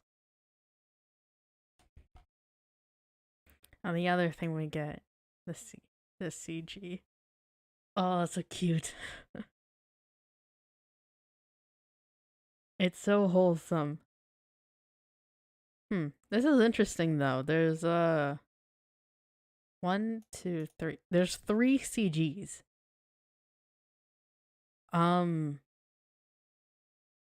But there's only one more side story. Huh? Wait, what? Why are there... What? Huh? Do you?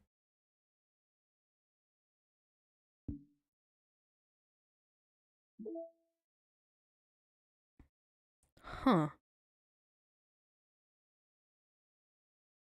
What?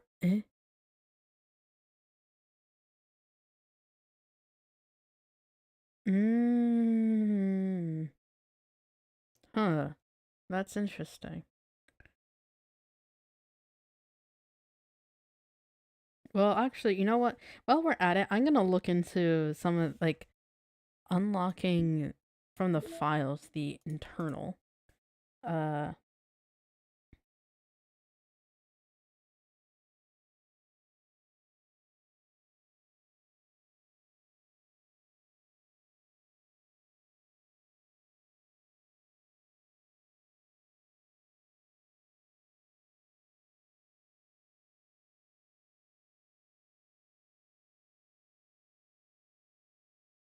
So we're gonna go look at... I have the thing here for, so I can just, like... Oh,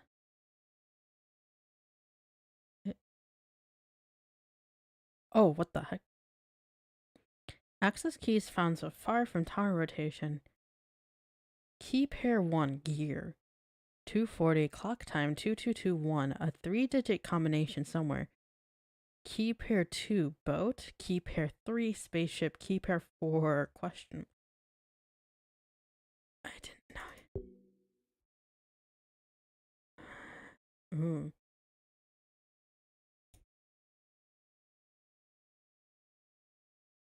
Okay. Yeah, I'm literally just pulling this up so I can just find these. Hold on. I want some music though. It's a little too ominous doing. uh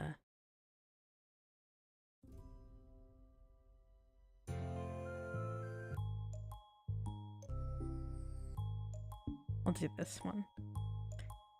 And we'll continue to look at the mail. Nope, not the mail. The files. So what are the other ones here? I'm literally just looking to see what these all say. Internal 030. Meeting notes 3.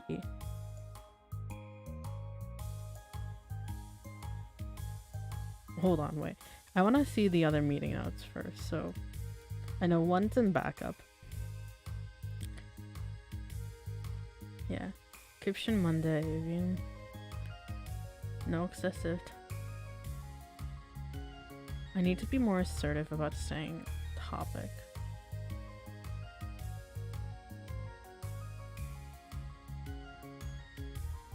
The other one is meeting notes 2030. Oh wait, no.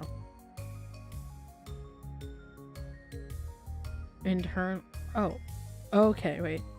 Meeting notes 130. Meeting notes 2. I can't open it. Interesting.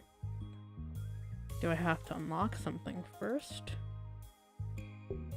I can't unlock that either.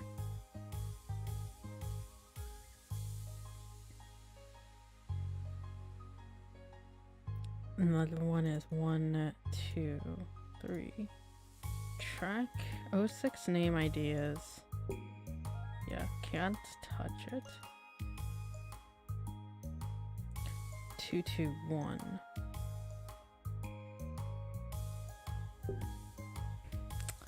Ooh, so it's gonna put me against a wall.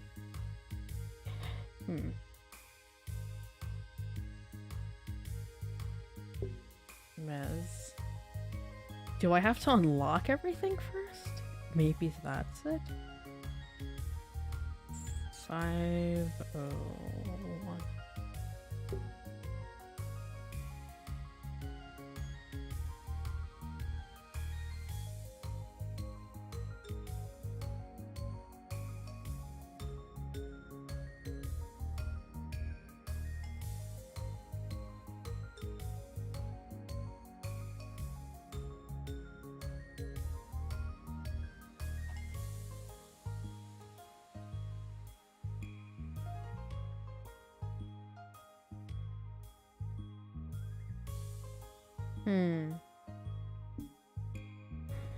I wonder.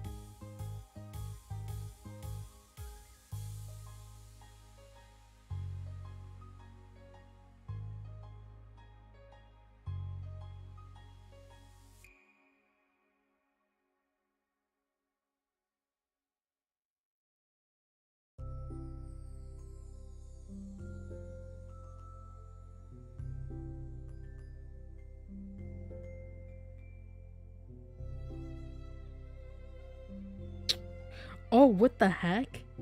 Okay, I just looked into something. Apparently it has to be a certain time for me to access some of these files. What in the world? Oh, that's so interesting. Why is it so specific? Okay. In that case, I might...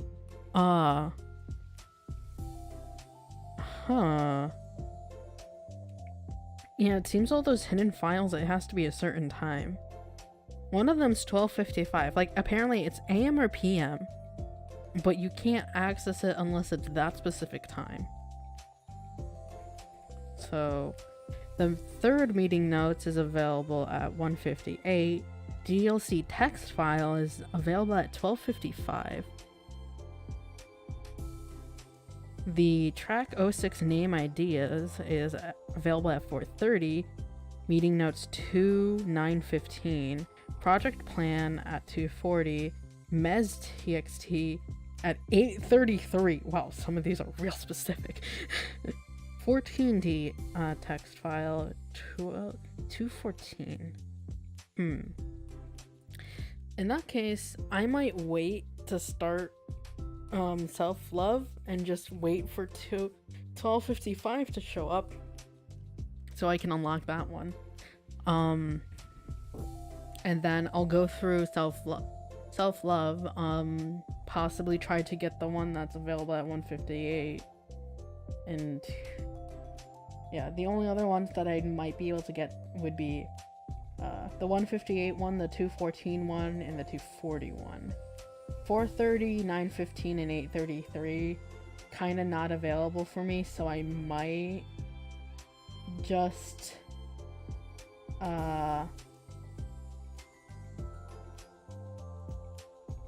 I might kind of just, you know, do it so I'll just read it on stream. Like, wonder if you can artificially set the time.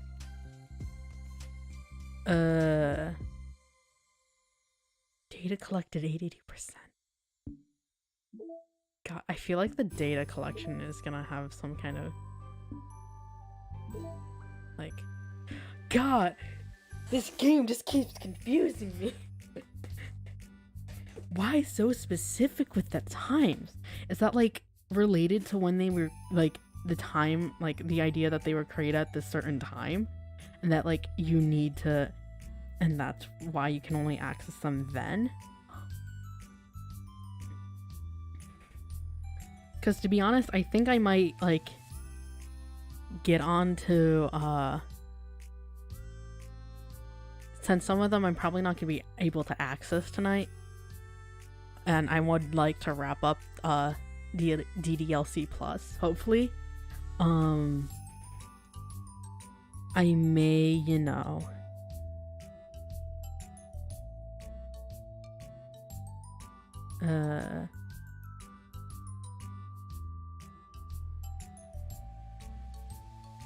yeah, I think I may just yeah, I think I will just make sure that I can show them on stream. I just want to be able to like read them on stream at least. So I'll try to do the ones that I can unlock now at a reasonable time, and then after I finish the side stories and whatever extra things there are, because from what I can tell, there's 3 CGs and that are missing, which I don't know what that means. And I mean, there's some extra poems I didn't unlock, so I mean, I could run the game again and see what happens. And like try to unlock everything and see if getting 100% data collection does anything. Because basically right now, today is the let's scoop up everything and try to collect everything I can. Because I know this one's gonna unlock soon. So I got 2 minutes. This is the weirdest thing I've had to do for a game, where I physically have to wait for a specific time to open a specific file. Because the game is like, you are not allowed to open this at any other time. especially because the times are really specific. Like 8:33? Why 33? What's the point of that? What is the purpose?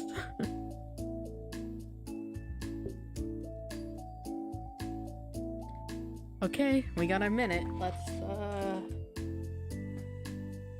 hope this won't open for us. That's so interesting though, god. I love DDLC so much. Yes, we vibe into the game BGMs. Okay. God. 15 something seconds. 10 seconds.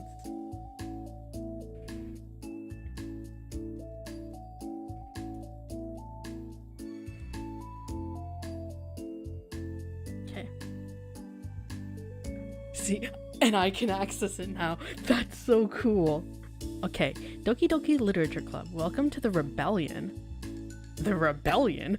We're all working our asses off with our jobs on the line, so we might as well have fun with it too, right? I totally get why Paula wants to rush into data collection, but my proposal is to shift our efforts a little and build out some new features for making real-time connection to the VM. Making real-time connection to the VM more what? Shift our efforts a little and build out some new features for making real-time connection to the VM more useful and fun.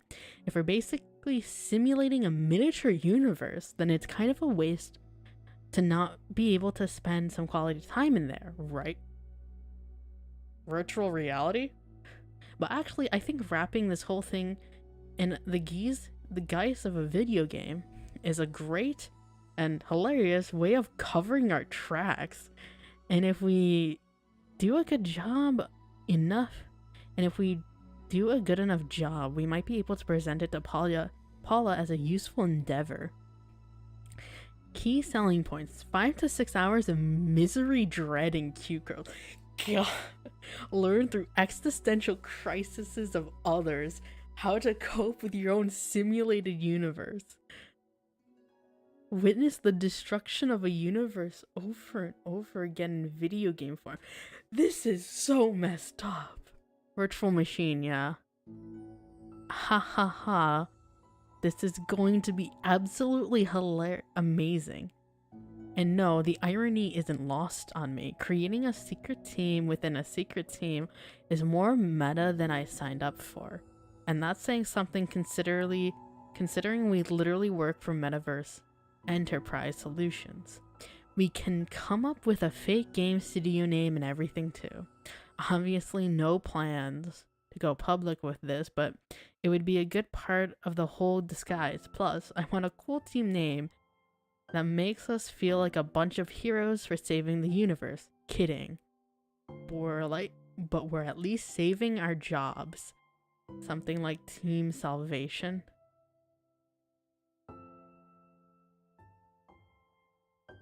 Yo, that's just so messed up. What the heck? Okay. What the? What's the next one? 158. The meeting notes 3. Oh god, but I want to do this like in order though. Okay, I think I'll just yeah, and that I can't ask. What the heck? Why? Oh my god. Witness the destruction of a universe over and over.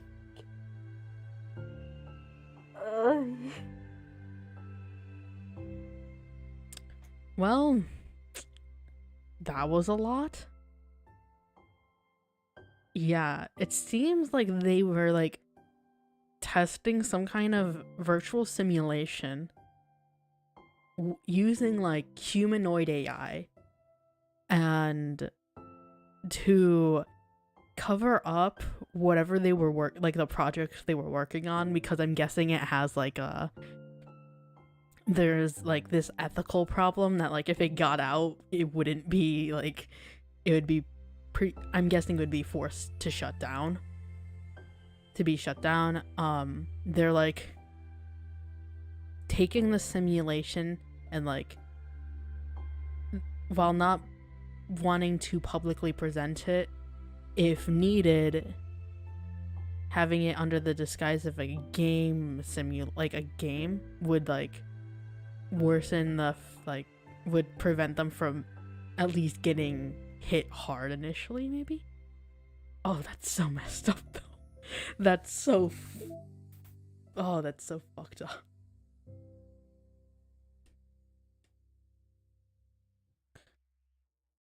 And like the thing about like seeing it over and over again, that's the worst part. God. Okay, we're continuing on. Self-love. The last side story with Natsuki and Yuri. Let's go.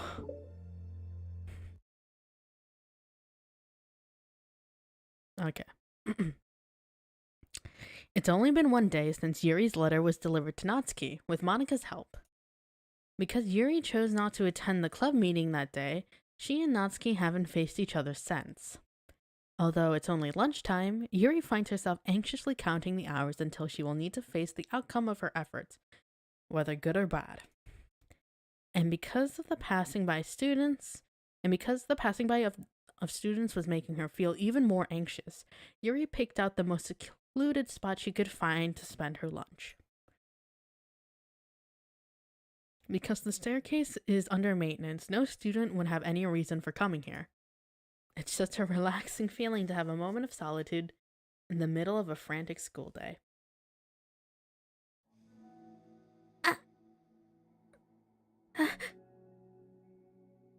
What are you doing here? I just... Yuri grips her book with enough force to wrinkle the pages beneath the pressure of her thumbs. Well, what are you doing here? I just came to get a drink from the vending machine. The other one is out of the drink I like. Yuri notices Natsuki fidgeting with a few coins between her fingers. She nods, avoiding eye contact.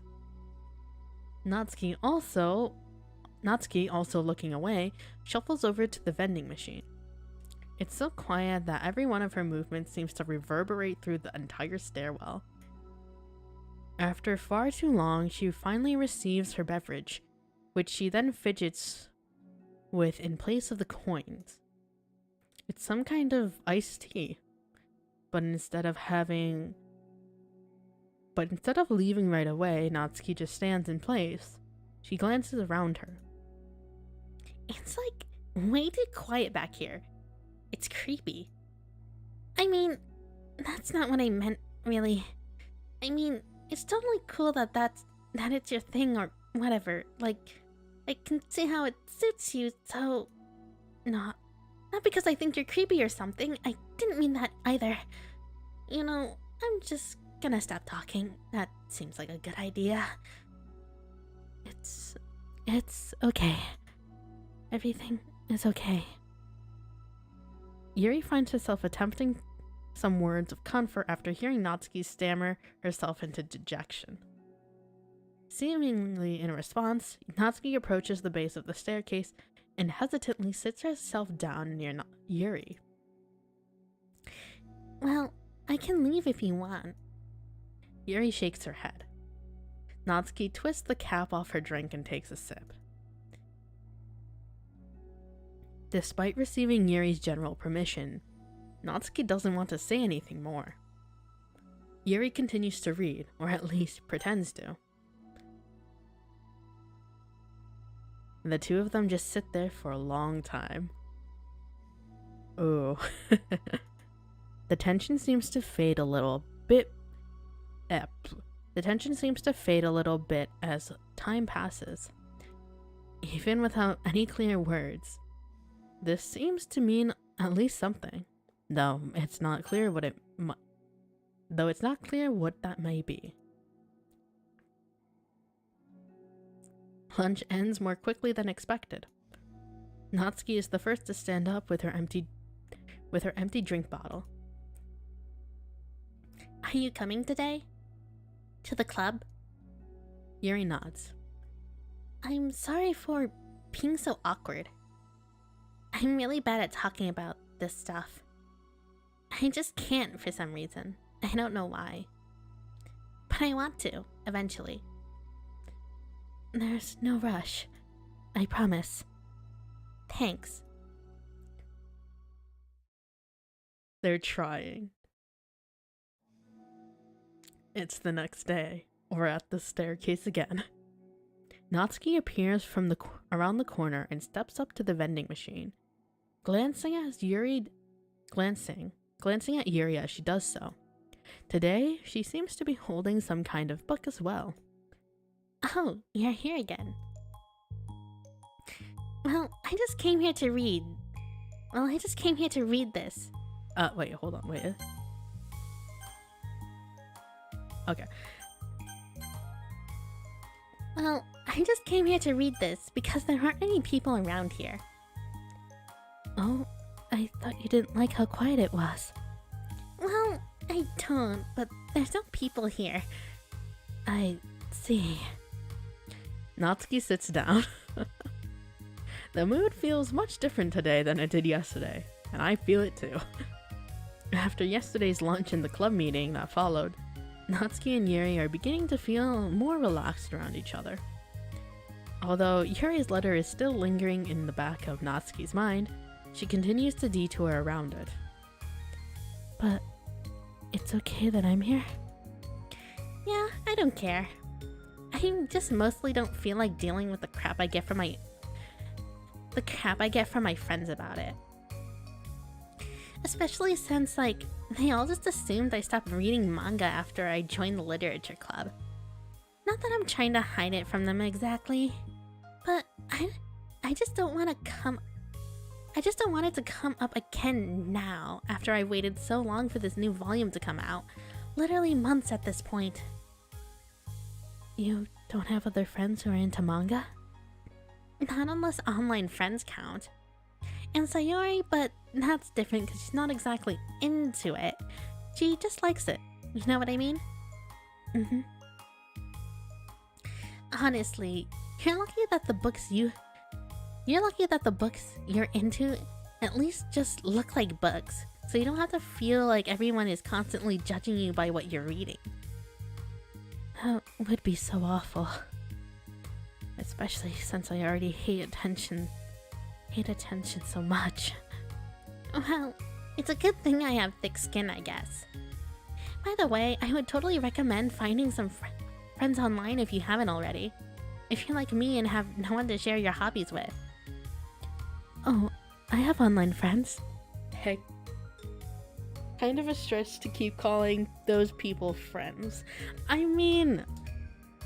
Okay. I understand that. I understand that one, but I kind of get what Natsuki means. You have... Because, like... I've had, I guess, friends in that sense where it's like... Where, like, how would I describe it? You have those friends that just don't,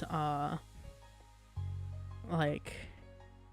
That don't have those, like, same hobbies with you, but you can, like, enjoy being with them and vibing, but at the same time, they might not like the stuff that you're into, but it's, like, doesn't bother you because you're not necessarily spending time with them for that reason, I guess.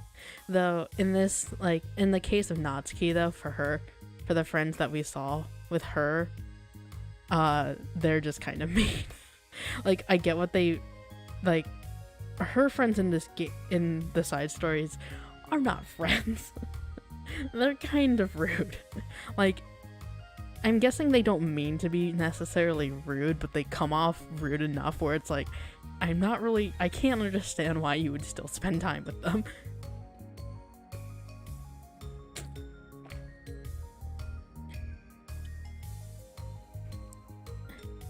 Since middle school, actually. I was especially desperate back then.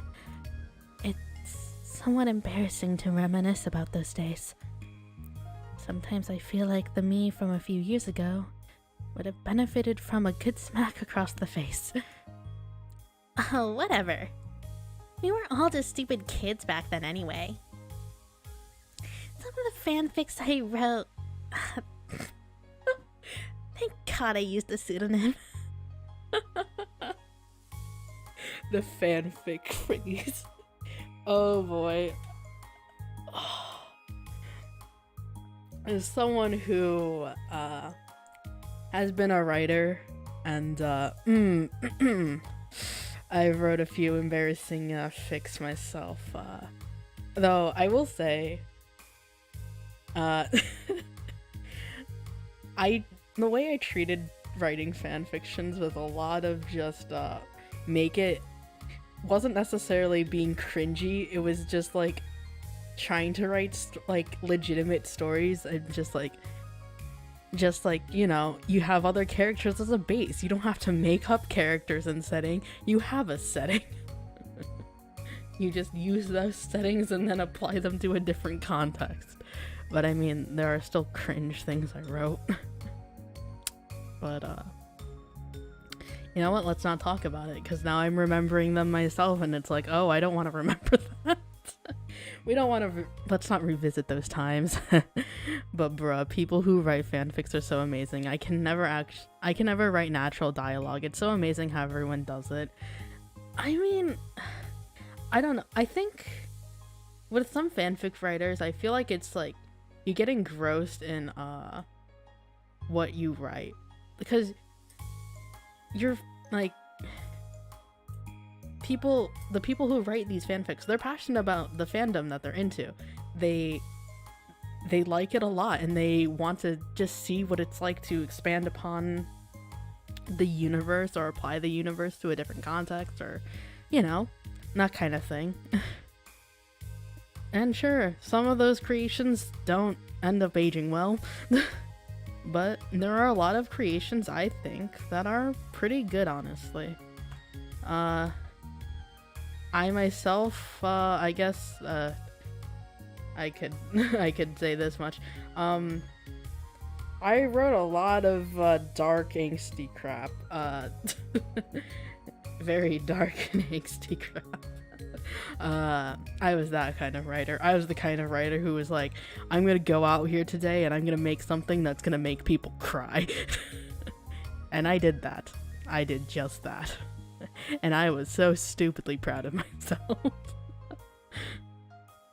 But I'm glad I did have that moment in my life, because I still enjoy writing to this day.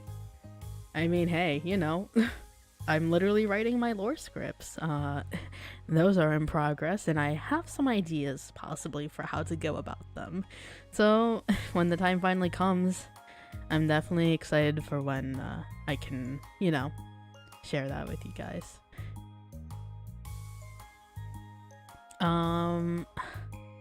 But anyways, enough about, you know, that part of my life. Let's get back to the game. Yeah, see, Natsuki said it perfectly. But I liked it at the time. I got a lot of fulfillment out of it. And plus, I can look back and say with confidence that I've become a better person since then. So, I don't think I would change anything. I wonder if from a few years we'll think the same thing about our current selves. Probably. That doesn't make you uncomfortable? No, of course not. I don't care what other people think of me. Especially someone who doesn't even exist yet. Alright, here. Natsuki raises her hand to her face and forcefully slaps her own cheek. That's me from the future coming to terms with me right now. Also, ow, I didn't mean to do it that hard. Yuri doesn't seem to react. But then, to Natsuki's surprise, Yuri shyly looks the other way before lifting her arm and doing the same thing to herself, loudly smacking her cheek. She turns red and stares into her lap, but is unable to hide a small smile, as though it was a really funny joke. Aww. Oh, that's what I'm talking about. I didn't know you had it in you. I don't even know why I did that. Maybe I thought it would be funny. Sorry, I keep distracting you. You said you were looking forward to reading, but I keep going on about all of this nonsense. I'll let you get to your reading. Oh, right. Yeah, I guess I'll do that then. Ooh. Yuri, no, it was fine. She was having fun. The conversation ends quickly and Natsuki opens her book. The two read silently for the remainder of the lunch hour. But the whole time, Yuri feels distracted by a twist of regret for having so abruptly forced the end of their conversation. Aw. She's trying.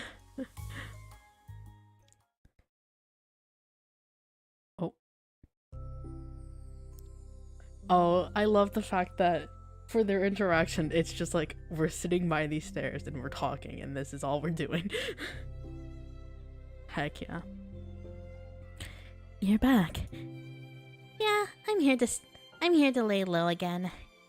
Another day has passed. During lunchtime, Natsuki finds herself having wandered to the stairwell once more.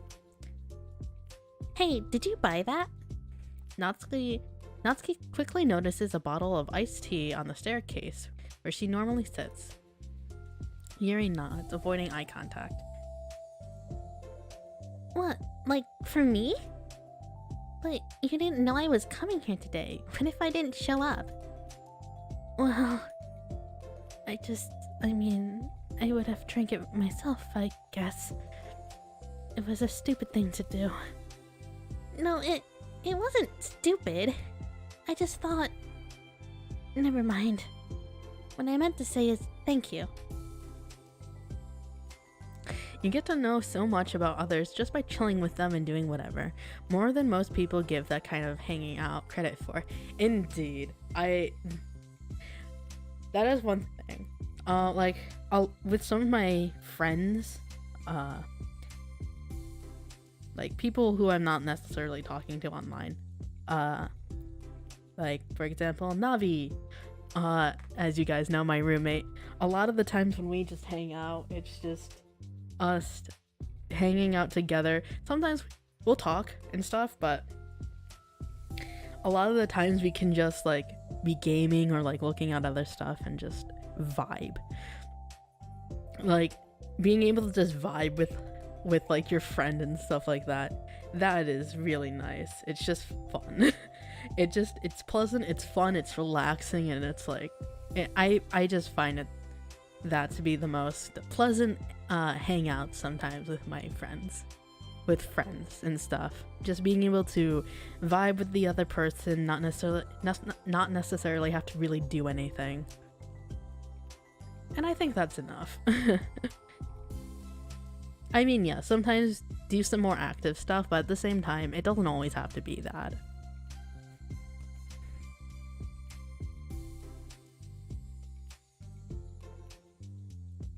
But anyway,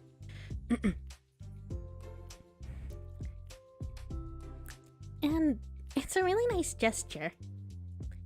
It's okay if you don't feel that way. I do. It was the other things that I didn't mean. I swear. Please believe me. Yuri pauses, then nods. Talking is hard. I get it wrong a lot too. So, I believe you.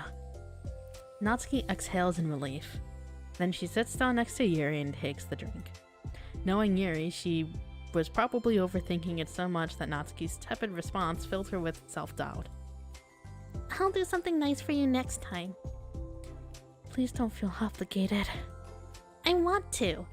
I want to do nice things too. Okay. Thank you. You can thank me after I figure out how to do something nice. I'll do it then. I'll do it then too. Natsuki sighs. Oh, this is so wholesome. Nothing. It just reminds me how I haven't been getting along with my friends lately. Is that why you've been coming here? Oh, she's realizing. Maybe, hopefully. Well, no, not exactly. I haven't been avoiding them on purpose or anything. There are just other things I'd rather be doing during lunch lately. And I like being around them when we're all just having fun, but they also just can't take anything seriously. So when I'm, I don't know, feeling serious, their attitudes just really get on my nerves. It's only gotten worse ever since I joined the literature club. How come? I don't know. I feel like I used to be really good with just putting up with it, because it would be so stupid to cause drama over a joke I didn't like or something. And I feel like they're not noticing, but they're like in the last few conversations, they're getting very open with each other. Just like the slow progression. But I just have a hard time doing that lately. It's my fault for being overly sensitive. If I have a problem, I'm not gonna demand for everyone around me to change. But yeah, I know. Monica and Sayori don't really agree with that kind of thing. But they're not in my position, so it's easy for them to say that you should just communicate your feelings or whatever. It's not like my friend group does that kind of thing. I would just be making an embarrassment of myself. Sorry, none of this has anything to do with you. I don't know why I'm talking about it. It's okay. I like listening. What? Listening to other people's problems? Yes. That's weird. Sorry. I just like learning about people. Do you think it's weird?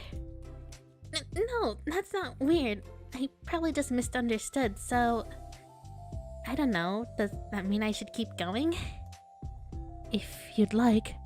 Aw, they're true. Okay. Well, I don't know what to talk about now. What are some things that you like about your friends? A lot of things. I mean, they're really fun to hang out with, like after school and on the weekends. And they really like my baking. And it's fun to complain about school together. They make me laugh a lot, and we have a lot of good memories and inside jokes. Oh, I'm bad at a lot of those things. So? Are all those things that important? Are those all things that are important to you? Well, kind of, but they're not things I need to get out of everybody. Everyone in the club is really different from that, but I'm still friends with them too. Well, Sayori likes your baking. And she makes you laugh. And she complains a lot. That doesn't mean she's anything like my other friends. Well, unlike them, she's a nice person who cares about your feelings. Excuse me? How about you don't talk about my friends? How about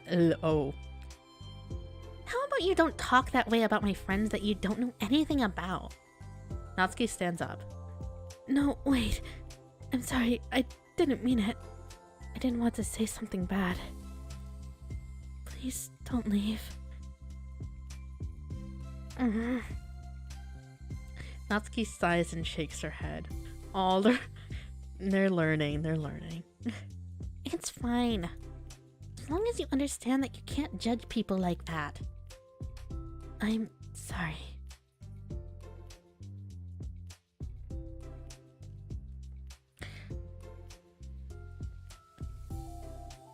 Natsuki sits back down. You can't just compare friends like that and measure who's better than who. Everyone's different.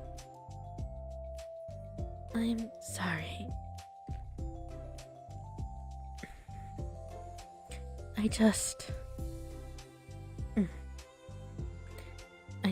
don't want people. I just don't like people who want to hurt you. A moment of silence stretches between them. Oh. Also, give me 1 second. I need to top off my water. Hold on.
And hello. Okay. Got water.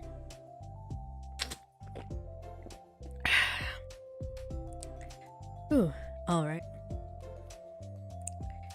Yeah. A moment of silence stretches between them. They don't want to hurt me. We just like to tease each other about stupid things. It's fun. I don't like that. Well, that's why I'm friends with them and you're not. You like it? Just don't worry so much about me. It's not worth it. I'm sorry. I wish I knew how to help with social conflicts. Like how Monica can. She's good at these things. Not really. Also, I don't always want help. Sometimes it's just stuff I have to deal with myself. That's what Monica and Sayori never seem to understand. Sometimes all you do is look at them wrong and they're all like, "Aw, what's wrong? Is everything okay?" I just wanna mind my own business sometimes. And decide myself if I want to talk about things. The only one who understands that is you. So, you really shouldn't be so hard on yourself. You're not as bad as you think. Oh, you don't need to reassure me or anything. I mean that. Plus, it makes sense that someone who doesn't talk a lot would make a good listener. Thank you. You're also nice. It's really hard for me. It doesn't come naturally at all. It's so weird because I always thought of myself as someone who can just say whatever's on my mind. But I feel like that only works when I'm annoyed or upset. Or I want to say something mean. Why am I like that? You don't have to answer that. I'm just talking to myself. Yuri nods and remains silent.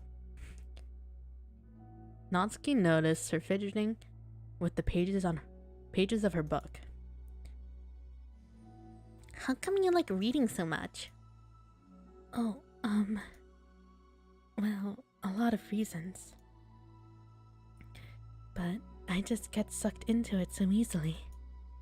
It's so immersive, like I want to be a part of it. I think there's a lot of things about people in the real world, in real life, that make me feel uncomfortable and frustrated. Especially when it comes to following social conventions and group interactions. I just don't really understand it, and I have no real desire to participate. But it's different with books.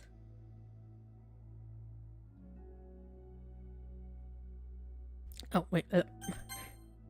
I always feel like it feels like I always want to be around the characters. I feel such a strong emotional connection with them in ways that I've never felt with real people. I can understand that, Yuri. I can understand that. Sometimes I may be the thief of hearts, but it's because I want to steal people's hearts because, you know, people are interesting. They're not the same as like inanimate treasures. Each person is different. And they're all confusing in their own ways. But yeah, sometimes, like, when you read something really good, it's like you get this connection that you just can't sometimes with with actual people. I mean, not all of the people's hearts that I've stolen have I connected with, like, well. After all, you know, it's generally only one time I get to see them, and it's not forever.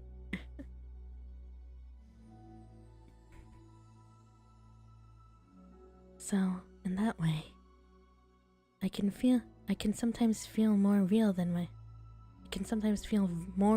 real life. Really?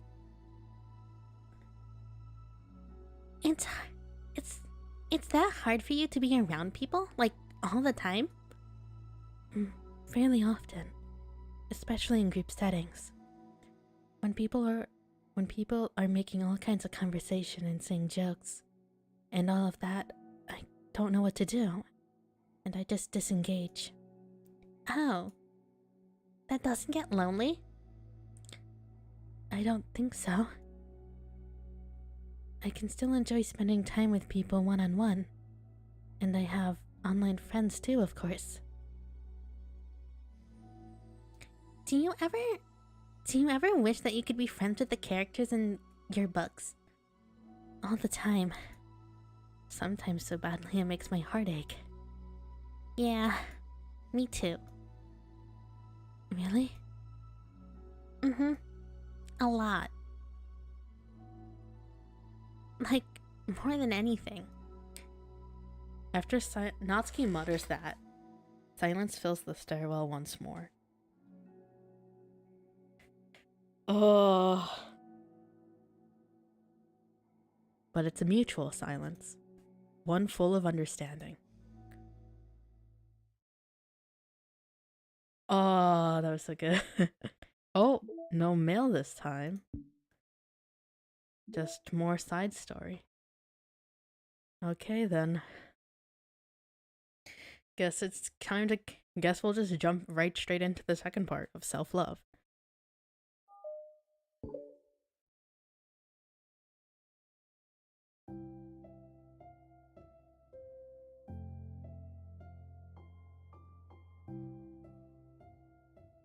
Okay. Hey. Oh, hello. I almost thought you weren't coming today. Yeah, well... Lunch is already more than halfway over. Natsuki had typically been meeting Yuri in the stairwell much earlier, since it had been a good way of dodging her friends when she didn't feel like seeing them. Today, she's holding a large plastic container in both hands. I ran into my friends, so I hung out with them for a while. Is that so? Yeah. I was in a good mood today, so I figured I should. I hadn't seen them in a while, which I had come up with an excuse for, but I expected that. Plus, I have way more of these than I know what to do with, so I figured I would share them too. As Natsuki sits down, Natsuki opens the lid of her container. You made cupcakes. You know it. It's been a while at this point, so I figured it was about time again. You can take one if you want. Yuri takes a cupcake and carefully twirls it between her fingers. It's brown with dark green frosting, immaculately shaped in a floral pattern, and topped with some kind of glittery powder. How pretty.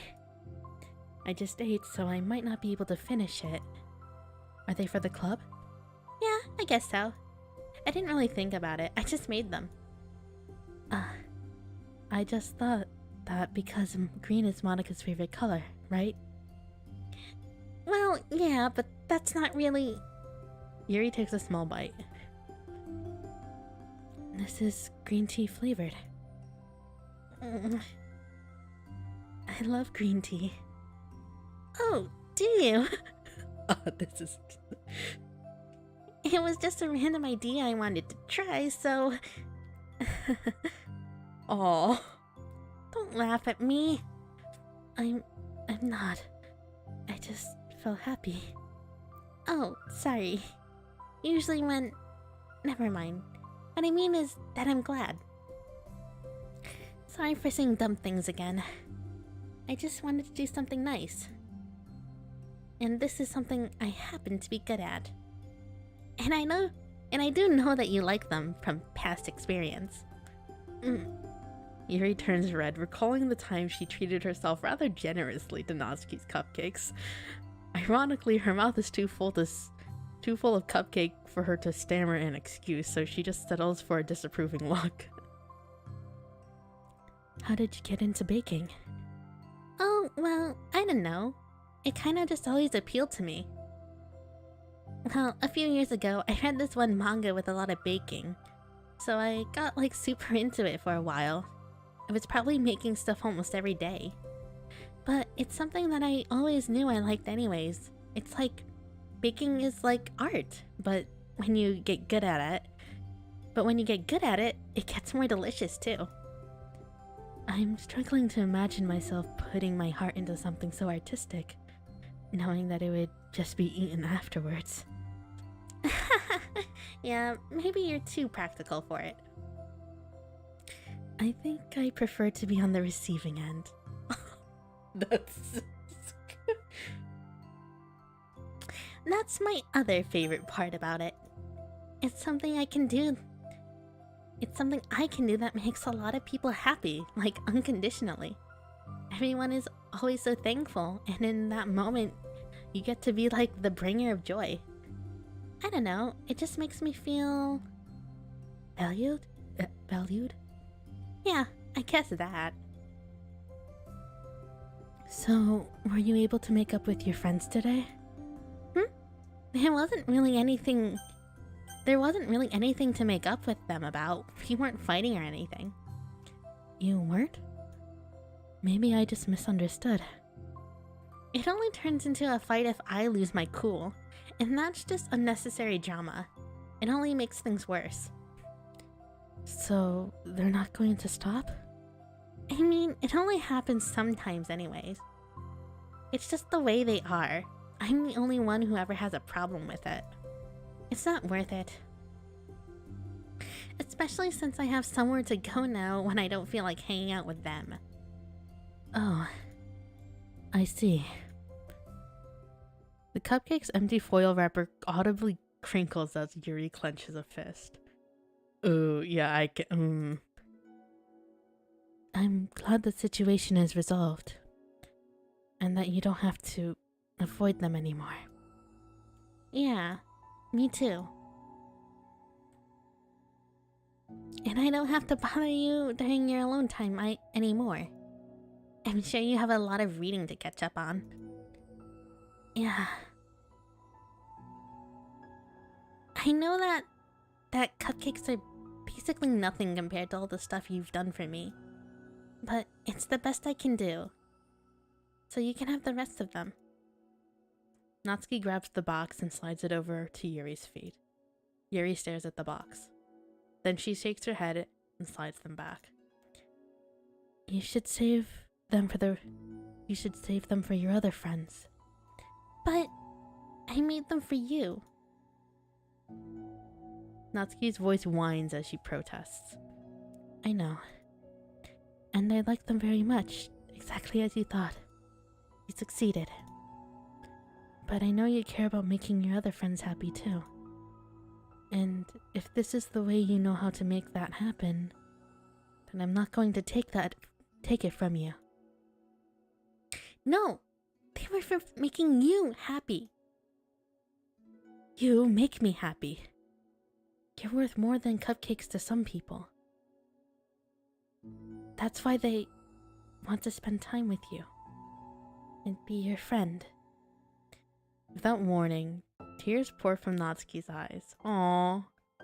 She pulls her knees into her chest and starts sobbing into her arms. Natsuki?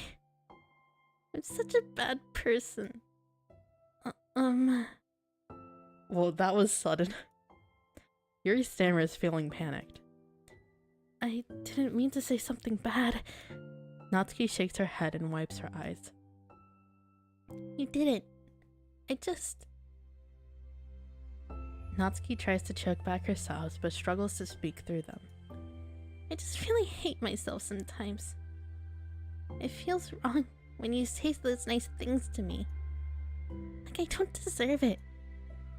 I'm sorry. No, I am. I'm so difficult. I can't think of even a single thing about myself that somebody would like. And I hated myself for bothering you during lunch.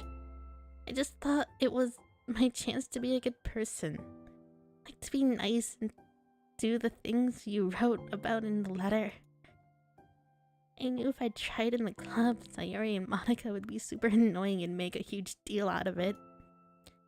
You know, I think a lot of those negative things too, about myself. I never felt like a good person. I always scrutinize everything I say.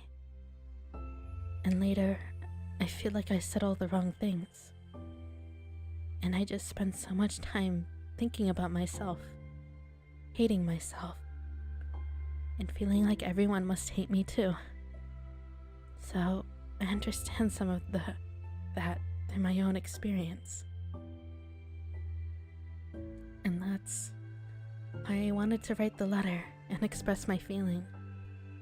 It pained me to see those things in someone else that I saw in myself.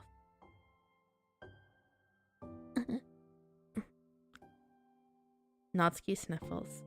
Yuri rustles through her bag and pulls out some tissues, then hands them to Natsuki. Monica told me that it takes a good person to reflect on these things. The desire to improve yourself. That makes you a good person. So don't worry so much. Also, there are things about you that people would like, so... Like what?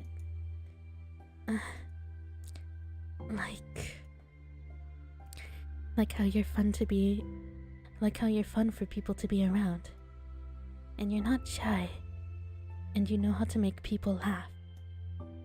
And you're very passionate about things. And you know how to take the lead. And you care a lot about other people. And just a lot of things. Oh. Well, now you're making me feel really embarrassed. Well, you're the one who asked. And don't you think I feel embarrassed? Natsuki tries to hide a smile. Then she sighs as it fades again. Every time I come here, I always think it's the last time, but then I keep coming back for some reason. Is that bad? Hello, Shiro-kun. Hello, Bamiko. Welcome to the stream. Thank you so much for coming. Welcome. And to anyone else lurking in chat, welcome to the stream. Hope you're doing well. Thank you so much for stopping by, and I hope you guys enjoy yourself and enjoy the game. I know it's not like riveting gameplay, but it is a lot of voice acting, so I hope that's enjoyable.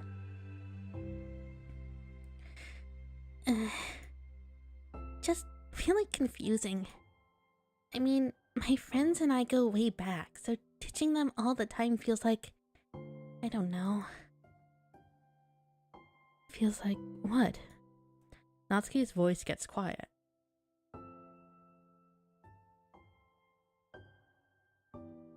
Maybe I'm scared that they'll get mad at me. I really don't know what to do. She pauses. Yuri stares into the distance, tracing her eyes along the patterns of the floor tiles while she thinks to herself. What would you do, hypothetically, if your friends were happy for you instead of mad at you? Happy for what? Happy that your new club is making you happy. Well, that's just not a fair hypothetical. Natsuki says that, but with little confidence in her voice. I always told myself that I don't rely on the approval of others to be happy. And I still feel that way, but I'm spending time with people who put me down whenever I don't have their approval. That's probably what's making me feel so confused. Because I'm threatened out of the things that should make me happy. So no matter what, it's like I have to be unhappy to be happy. It's making my head hurt. That must make it really difficult to feel comfortable with yourself. Being made to feel like you're wrong just for being the person you are. It really goes against everything I believe in, doesn't it? It goes against the kind of person I want to be. I'm fed up with it. I'm fed up with a lot of things. Natsuki presses her palms into her forehead and shakes her head. I know what's best for me, but I keep convincing myself out of it. It's so much easier to be comfortably unhappy than it is to do something so scary. To do what? You know, to end it. With them? Natsuki nods. Oh. I didn't think you were actively considering that as an option. I wasn't until recently. It was just one of those things where, like, it's been a certain way for so long that you just get used to it. Like, so much of you has gone into it. So much that it feels like that's just how your life is.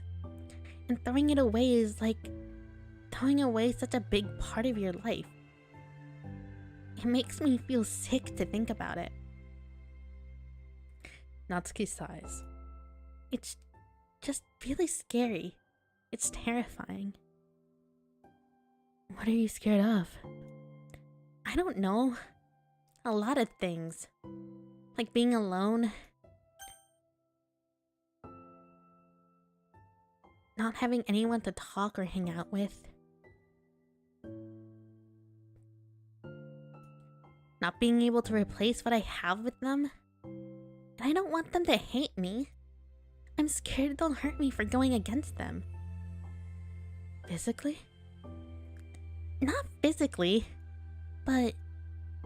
Yuri clenches her fist. Natsuki. What? If anyone even thinks to cause you harm. Oh.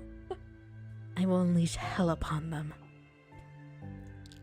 Natsuki snorts in laughter. Don't laugh at me. Sorry, I like that. That's all. Oh. Well, I mean it. I meant it. I know you did.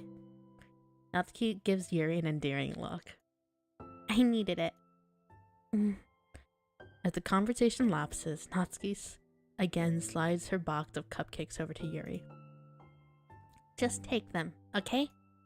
I don't want other people to have them anymore. Are you sure? Natsuki nods. I'm sure. I will then. I'll enjoy them. Natsuki looks away, but a feeling of warmth spreads through her. She holds onto that feeling, knowing it will give her courage.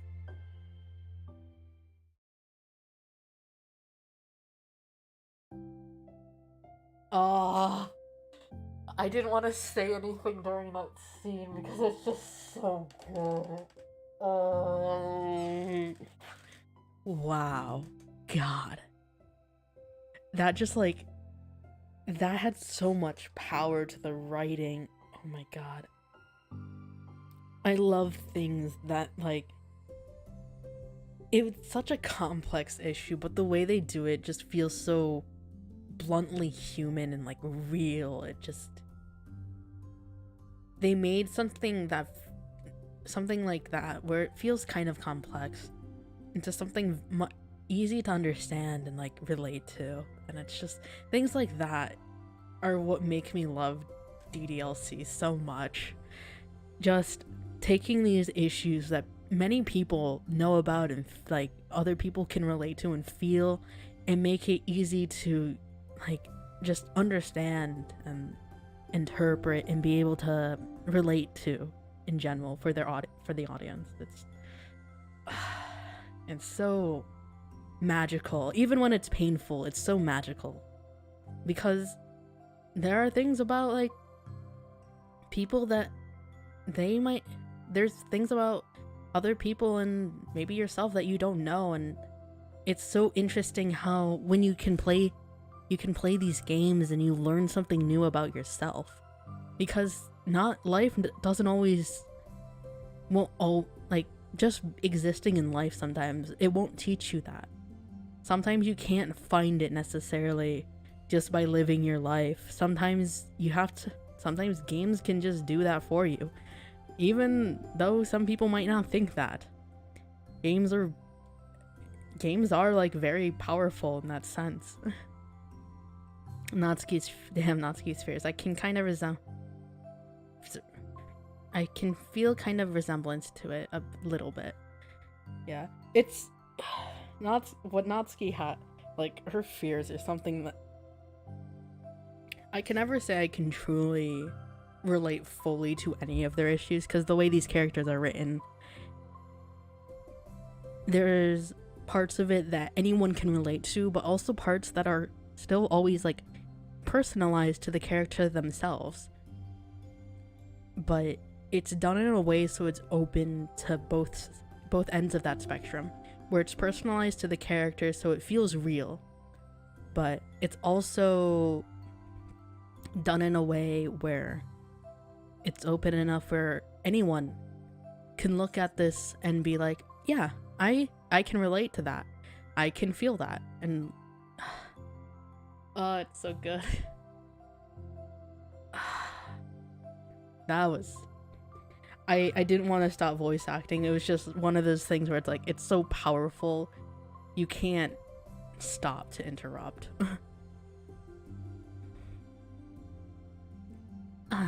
You're here first today. Mm-hmm. And you brought reading material. Natsuki is sitting in her usual spot, this time holding a volume of manga while her lunch sits beside her. Yuri sits down as well and opens her own book. It sucks when a good series has to come to an end. Like, it's such a big part of your life and then one day, there's just nothing left. It makes you feel so empty. Unfortunately, I'm about to experience that myself. I'm on the last book of this series. That sucks. But there's also something satisfying about letting a story conclude. I don't know. I don't know if I'd want it to go on forever. Maybe. But there are some things that I wish could. On the other hand, have you ever read something that overstayed its welcome? Yeah, definitely. Yeah, definitely. I can think of at least one thing I read that got pretty unbearable like halfway through, and the ending really sucked. So it sucks when something good has to end, but it also sucks when they just keep inventing more plot until you don't like it anymore. I guess it sucks either way. Mm-hmm. Well, that's the nature of all things. They come to an end. The two fall silent. They slowly eat while making their way through their respective reading material. Except Natsuki doesn't seem to be touching her food at all. You don't go out during the weekends, right? Excuse me? Like with friends, at the mall or downtown or whatever. I'm not a total shut-in, you know. Oh, my bad for making assumptions. Well, I'm sure I go out less often than other people, like you and the others in the club. I don't really meet with friends and arbitrarily spend time like that. I'm usually meeting with my board game group. Board game group? It doesn't matter, it's just more nerdy stuff. Why do you ask anyway? I was just curious. I just realized that I couldn't picture it, so I was just curious. Yuri looks at Natsuki and realized that she's shaking. Don't look at me like that. I'm sorry. Natsuki pulls her knees into her chest and puts her head down. I can't take this. Did I do something wrong? Did I do something? Yuri gets flustered, her mind racing over what she may have said or done. I did. I ended it. I texted them earlier, telling them. And then I just blocked them because I'm so afraid of their responses. And now I feel like I'm dying inside. Oh. That's... I'm sorry. Totally unsure of what to do, Yuri can barely find any words of support to offer. Meanwhile, the sound of Natsuki's unusually hard breathing fills the air. Then she speaks again, barely above a whisper. Help me. I feel sick, and I want to hit my head against things. Please help. I can't take this. You may be having a panic attack. With that realization, Yuri's demeanor suddenly changes. I have experience with this, so I'll help you through it, okay? Natsuki meekly nods through her rapid breathing, head still buried in her knees. Yeah, I forgot to mention ahead of time. If you're not comfortable, like, listening or reading, like, with this stuff, please close the stream. I don't want people to feel uncomfortable. Because I know scenes like this, when they get, like, really real, it can be hard. So, yes. Yuri slides herself over to Natsuki and sits on the step behind her. Then she puts her hands on Natsuki's shoulders. Can you feel my hands? Natsuki nods. Her shaking becomes much more apparent through Yuri's sensation of touch. Yuri keeps her voice low and gentle. You're safe right now. You're in a good and safe place, where nothing can hurt you. Natsuki nods once more. Although Yuri's only touching Natsuki's shoulders, she can practically feel her racing pulse through the base of her neck.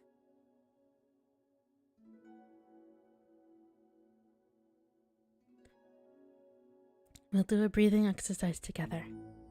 All you have to do is listen to my breaths and breathe along with me. Let's breathe now. Yuri takes a deep, slow breath. Beneath her hand, she feels Natsuki's shoulders rise as Natsuki takes a breath of her own, trying to mimic Yuri. They exhale together, although Natsuki's breath shakes on the way out. That's good. Let's keep going.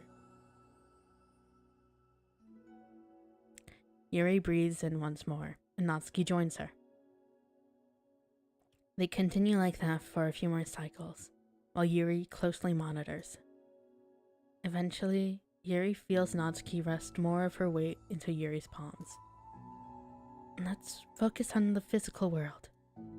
All you have to do is focus on the feeling of your breaths going in and out, and the weight of my hands on your shoulders. You're in a safe and comfortable physical space.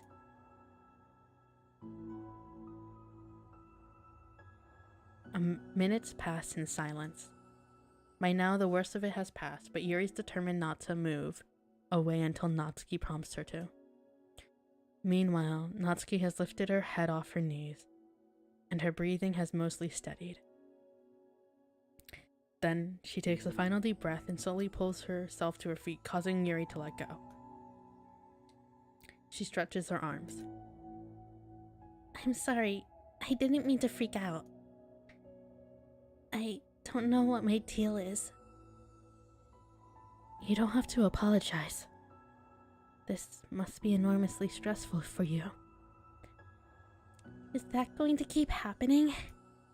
It may, or it may not. You can take measures to help prevent it in the future, but I think it will naturally get better over time. Natsuki motions to sit back down again, so Yuri moves over. Yuri turns away to pick up her open book from the dusty floor, which she had hastily set down earlier. She brushes the dust off the cover. I don't think I could have gotten through that one alone. You're not alone.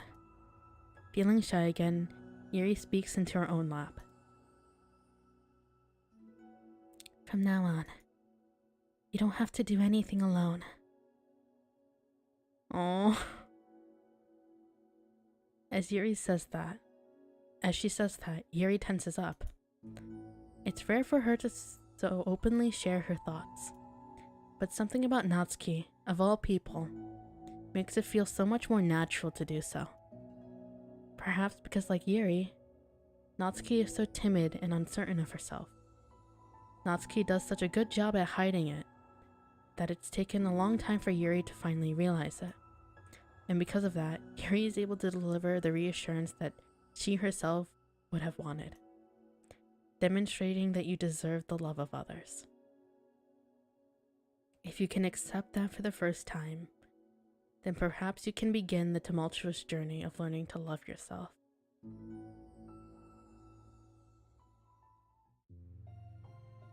Oh.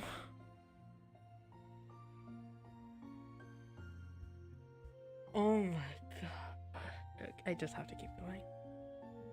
Do you really mean that? You're probably going to regret it. You're probably going to regret saying that if you do. How so? Because I'm probably gonna have a lot of free time during the weekends from now on. So you're giving me permission to be as annoying as I want and drag you around to a lot of places. I see. But you already said it. So you can't take it back now. Well, I suppose I have no choice but to accept the responsibility then.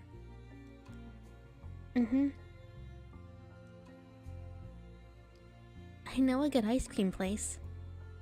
Oh? That means you'll finally figure out what my favorite flavor of ice cream is. Figure out my favorite ice cream flavor.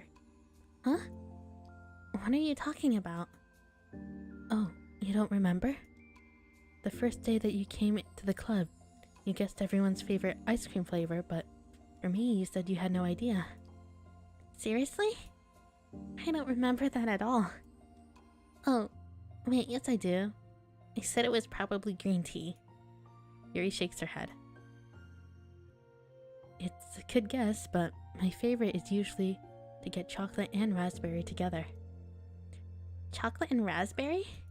How fancy. How is that fancy? Oh, I don't know. I feel like I should have guessed something like that.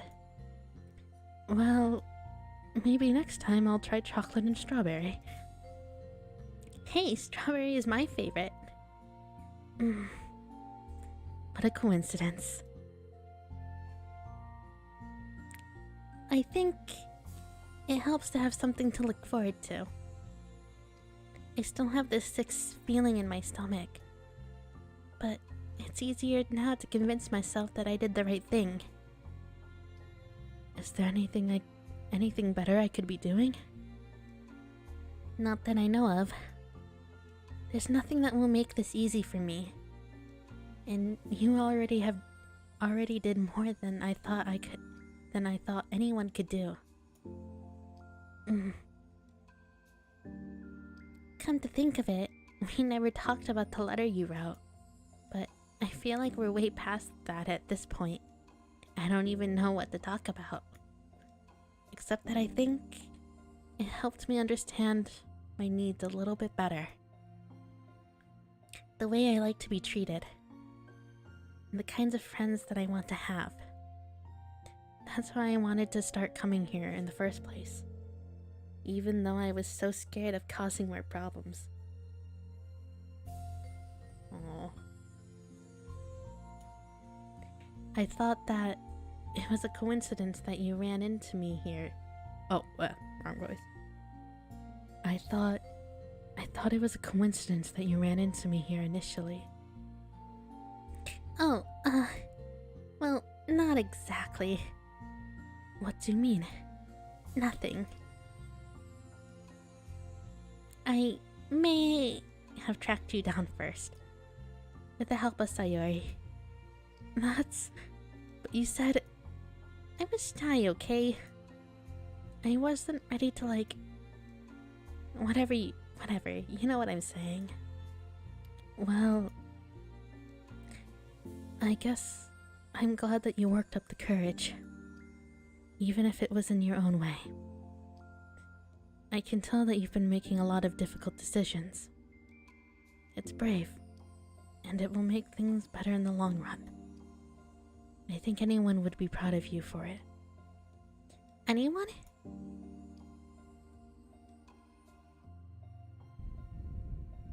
You mean, like you? Yes. Like me. Oh. Oh. You know, I could get used to this. As long as you don't tease me too much. Fine. Just a little then. That's fine. I know how uncertain everything feels to you right now.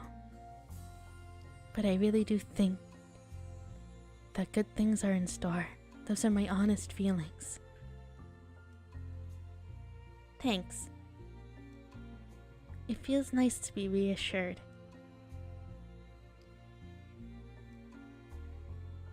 The two girls continue their conversation through the remainder of lunch. But a new feeling hangs in the air. A feeling of greater certainty in their path forward. In just a few hours, there will be another literature club meeting, where the 4 club members will happily spend time together. Each of them, all with their own special qualities, have something unique that they can deliver to one another.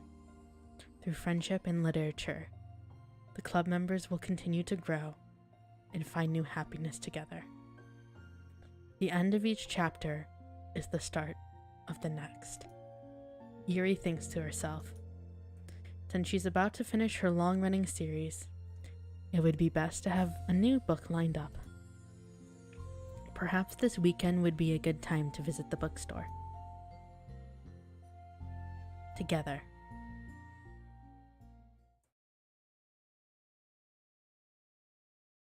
Oh. That's so cute. And there's the CG.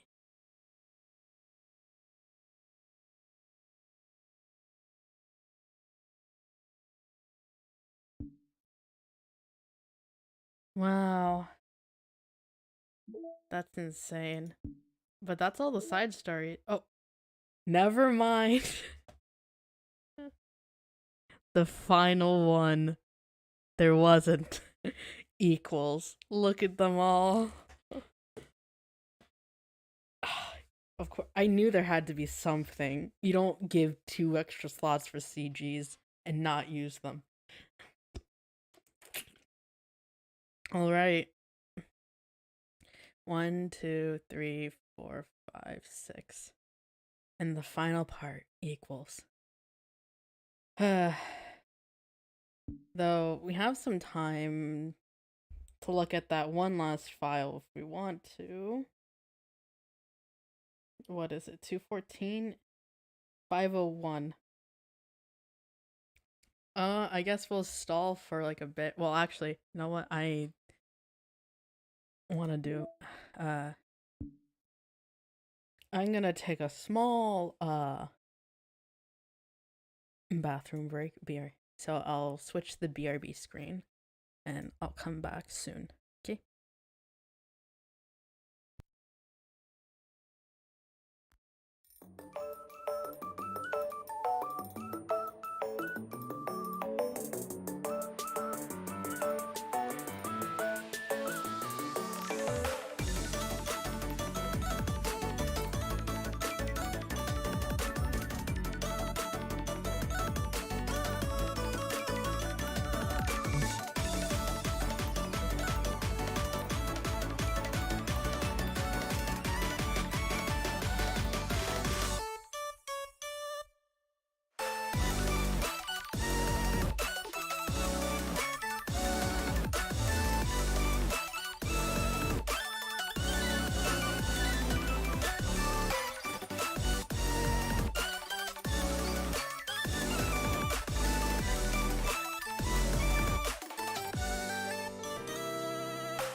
And hello, I am back.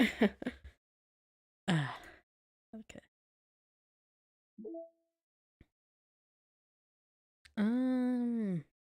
Not not Sayonara. It doesn't. Wait. Oh, that's just the. Let's not.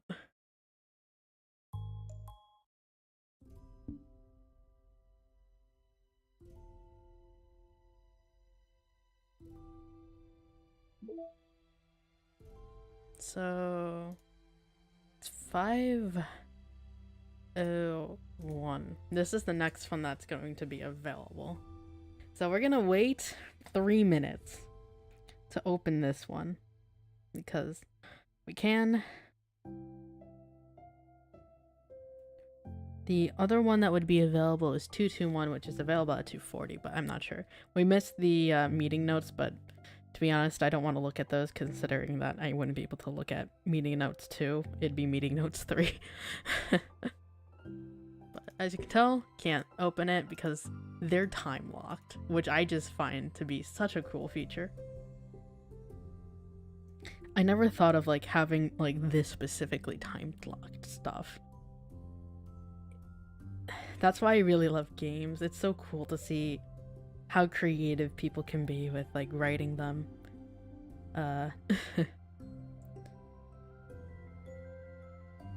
If you didn't know, actually, one of the things I'm working for in some of my student pursuits, because you know, I'm still a student myself, unfortunately, is being able to make game scripts, writing stories for games. So it's always fun to learn from other games and just see what they do creatively.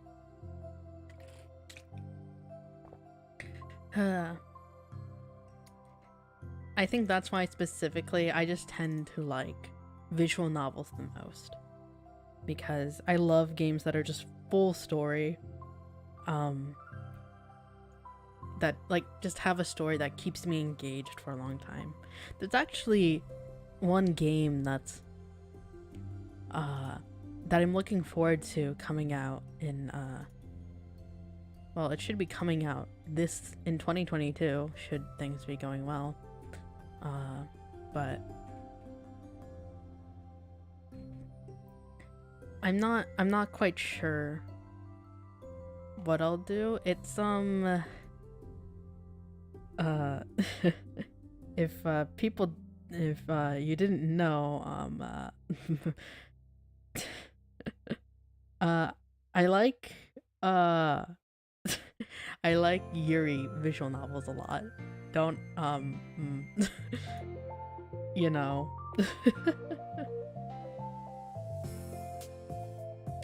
But this one is one I found recently that I've been kind of looking forward to. There aren't many Yuri visual novels that are like fabulous, I guess. There are a few. One of them actually oh wait, file. I gotta open it. But I might play it for stream. I'm not sure. It's fully voiced. At least I think all of it will be voiced, which would be nice.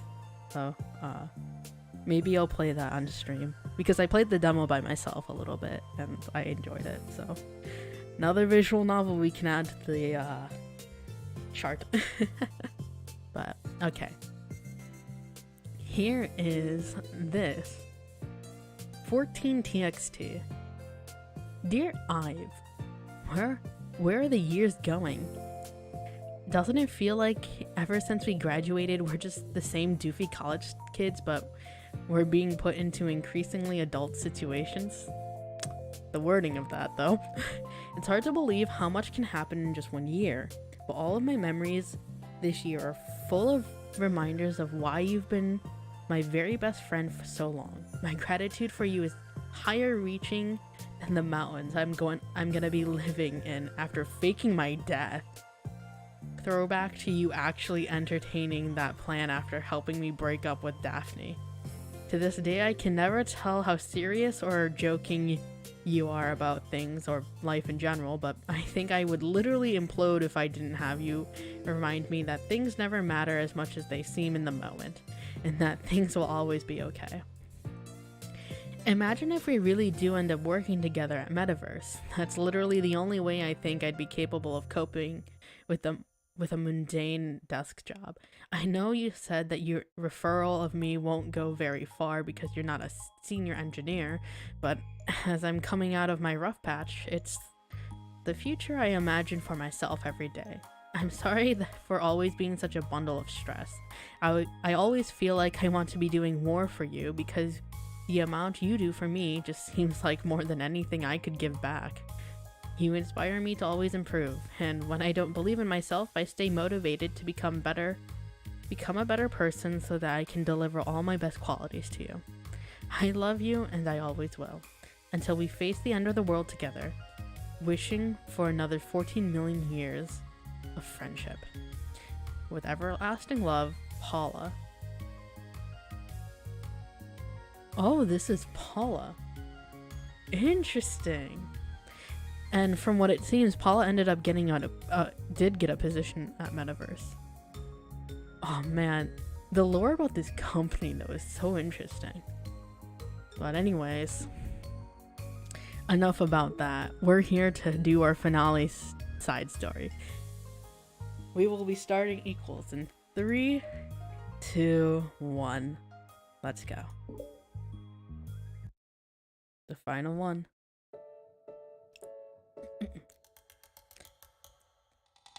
Okay, everyone. We're going to be taking a break from the usual activities today.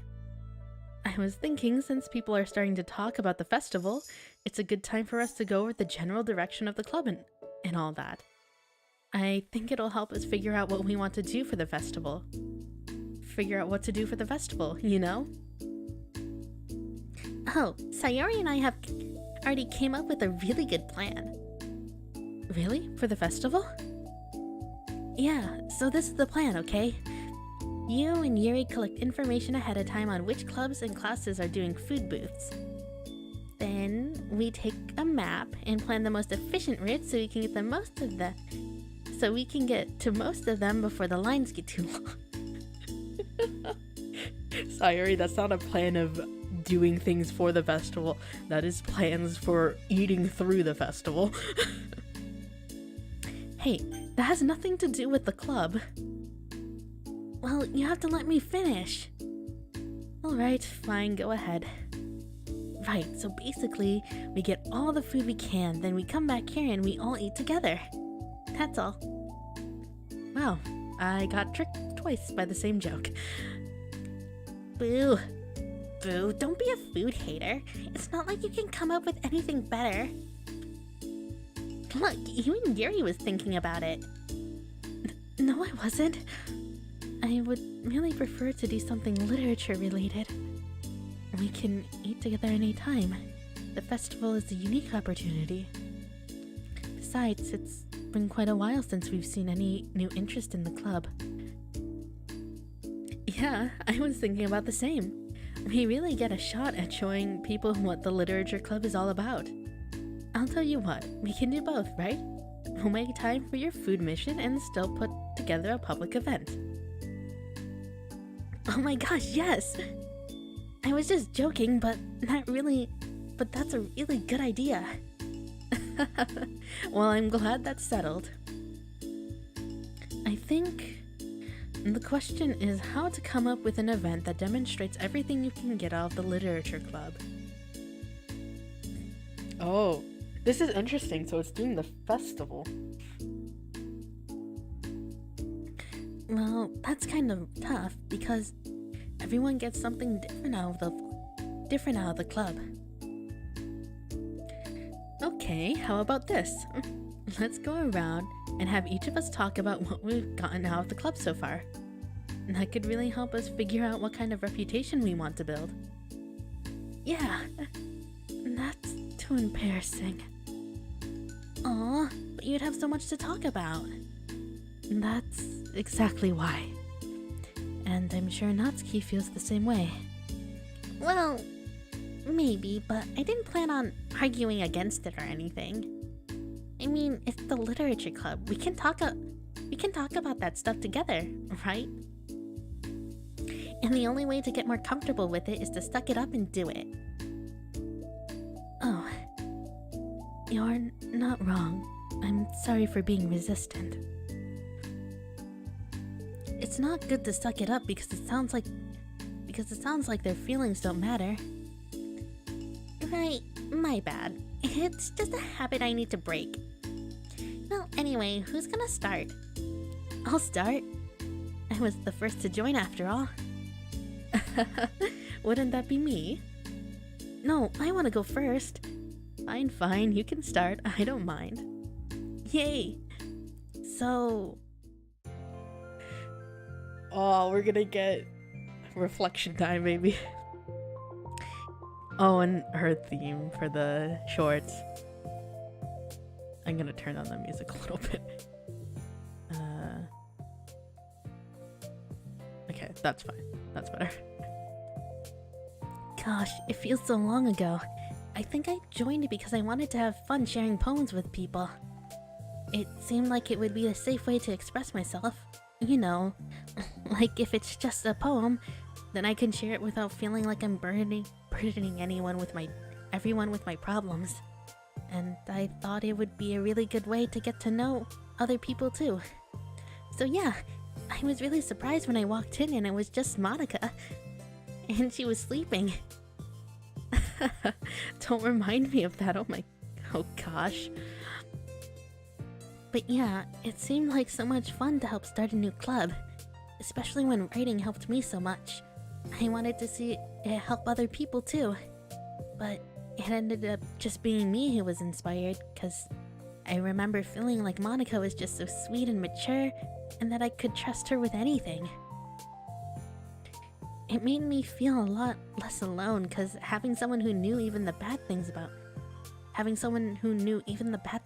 me. And at that point, I knew the literature club was going to be special for a lot of people. Yeah, I felt the same way. It really helped give the club a more cohesive vision. Yeah, and then Yuri joined, but she was different from us, and Natsuki too. I think for Yuri, it helped me take the lead. It really helped for me to take the lead before she was able to open up a little. But Natsuki was kind of the opposite, where she wasn't ready to get really close to someone really quickly. I never really thought of that sort of thing.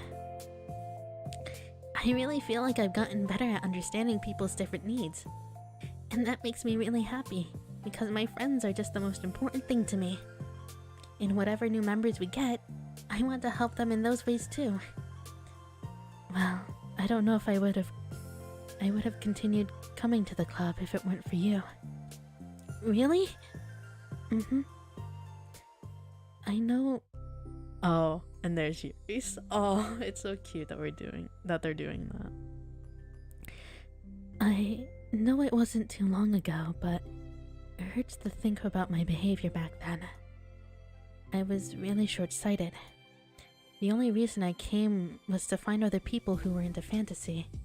I suppose that was my idea of making friends with people. And I remember feeling uncomfortable because you and I have such different energy. I had such a specific idea of the kind of person I could be friends with. So when Sayori tried so hard to get to know me, I felt like I was just wasting her time. I think I was naive to assume that similar interests were the key component of friendships. Sayori and I were able to be friends because she always thinks about the needs of other people. That's something I never knew how to do, or even thought to do.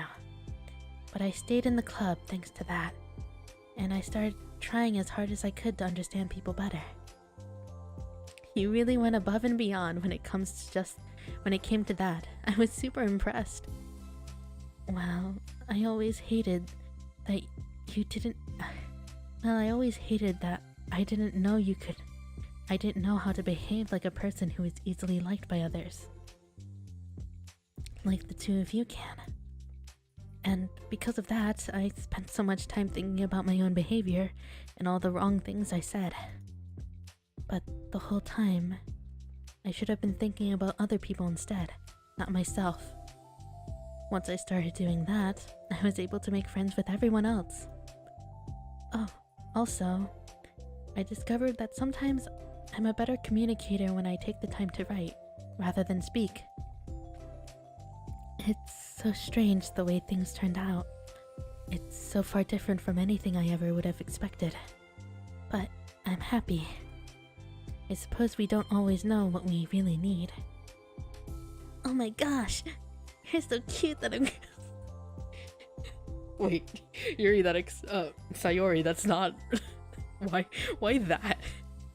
You're so cute that I'm gonna throw up. Okay, please don't do that, Sayori. Besides, I'm not cute. Hey, isn't that my line? Oh, well, for me, it's actually true, so... What are you trying to say? What are you saying? Nothing. I finished my part, so somebody else take their turn. My heart. Sayori, take some deep breaths. Okay, fine, I'll go. Yuri, I can't believe you were complaining about doing this and still went before me. What a show off. I was just following up on Sayori. It was the easiest way to get it over with. Besides, you left out the most important thing that you got out of this club. I did? Yeah, a regular supply of your favorite cupcakes. Oh no, I forgot that too. I'm a traitor to the cupcake queen. Neither of you are forgiven. It looks like only Monica will be getting cupcakes next time. No. I can't eat that many cupcakes. Yeah, true. Only Yuri can. Hey. Well, anyway, I'm just putting off talking. It's kind of hard to talk about this stuff, but I guess what it comes down to is that I'm in a much better place mentally than I was when I first joined. And that's because everyone helped me realize that I had some really toxic friendships going outside the club. It was honestly a really painful thing to go through, having to cut them out. It still hurts to think about. I'm sorry, Natsuki. It's fine. I knew it was for the best, and I was right. I guess for me, it's all about feelings. I was only ever ridiculed for having feelings, so I thought the right thing to do was just ignore them. It took me a really long time to realize that it's not really how things are supposed to work. And I guess that thanks to everyone who took the time to respect my feelings, even when I was being like the biggest jerk. I'm really sorry for being such a jerk to everyone. I was really the worst. Natsuki's voice chokes a little. We love you, Natsuki. I hate that I was like that. Everyone did so much for me, and I could never do anything in return. That's not true. Natsuki, you've done a lot more than you think. This club really wouldn't have been the same without you. I mean it. Remember how judgmental I was when you first showed up? It was like I couldn't accept anything other than my own idea of what a literature club was supposed to be. Apparently, that was more important to me than the opportunity to bring you some happiness. You really taught me that anything that makes someone happy is worthy of respect. You even inspired me to start playing piano. That's something that means a whole lot to me. So there's no need to put yourself down. Okay. Natsuki wipes her eyes. You helped me a lot too. It was so much fun to have you around. And you helped me become a better person. Having a problem doesn't make you needy or inconvenient. It means that there's something that needs to be better for you. And you always deserve that. I agree. Seeing us have some of the same struggles made me a better person as well. I wouldn't want to change anything about our time here. I didn't think any of us would. I'm sorry I got all dramatic again. That's all I want to say, so Monica can go now. There's no need to apologize. It was something I wanted to talk about anyway, because it made a big difference for me.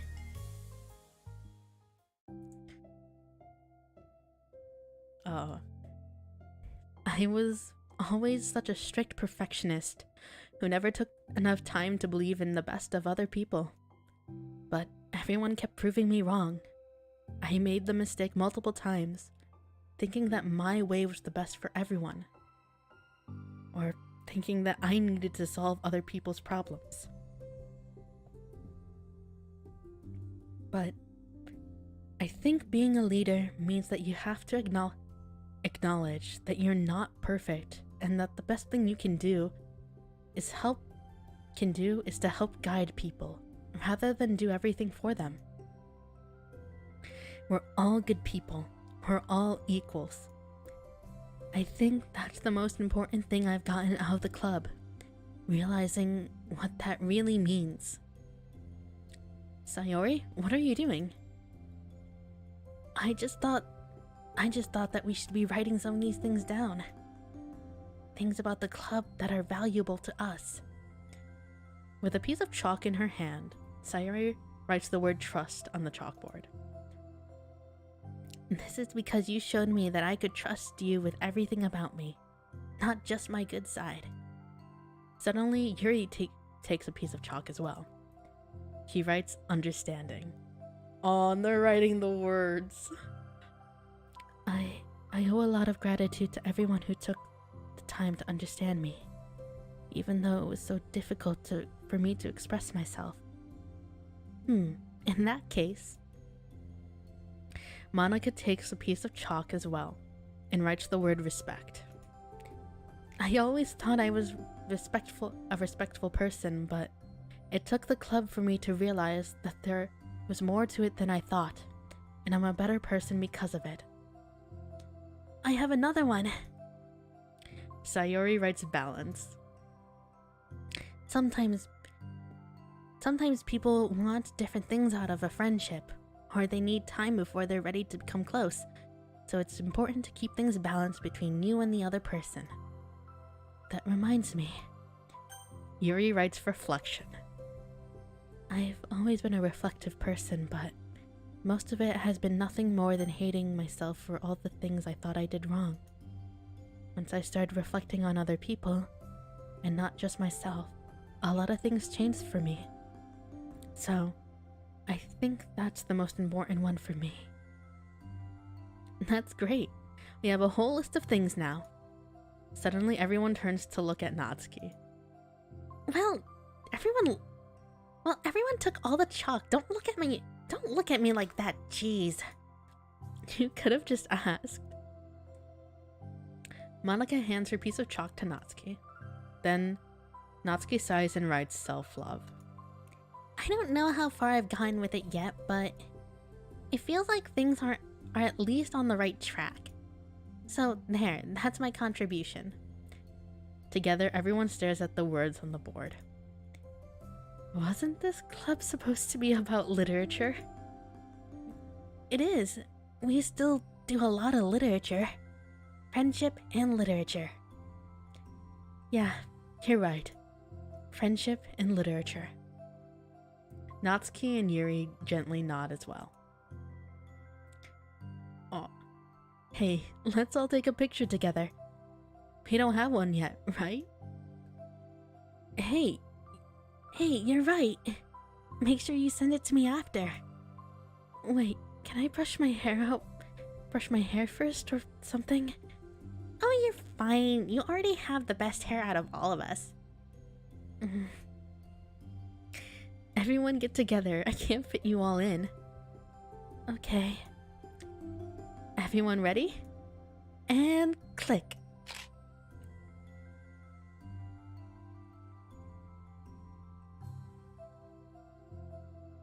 I'm really glad we talked about this stuff. It's easy to forget how far we've come with only 4 members. Yeah, I have so many happy thoughts right now. I'm getting some really good inspiration for a poem.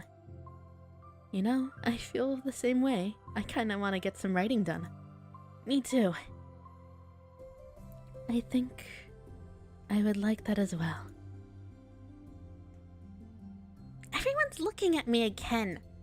I'll do it too, but I might not feel like sharing it. That's okay. Oh, this is so cute. The 4 members of the literature club disperse and return to their desk, each equipping themselves with a pen.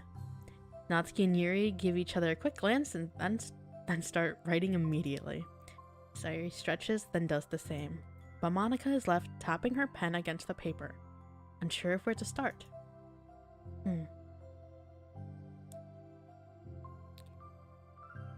Aw. Just move your hand, Monica mouths to herself.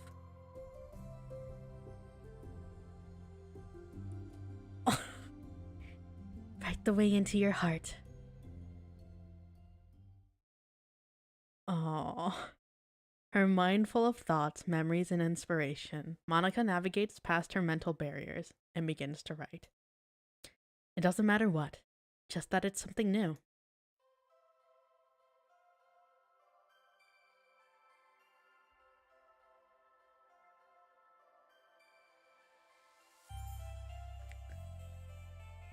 This thief. Doki Doki Literature Club Plus. We did it. Written by and directed by Dan Salvato. Team Salvato development. Actually, Squishy. That was so good. It was so good. Why is it so good?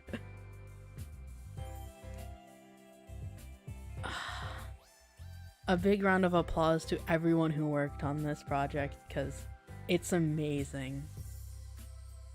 Oh, and there's the Serenity Forge. Yes.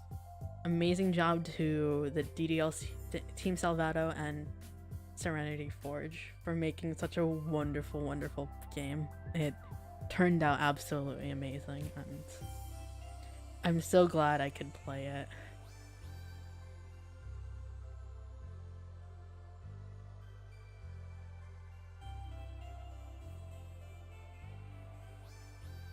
Wow.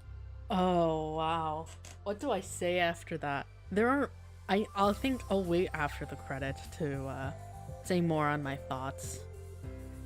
But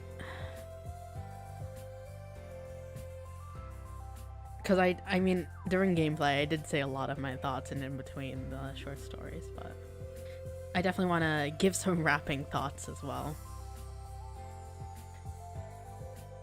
Aww.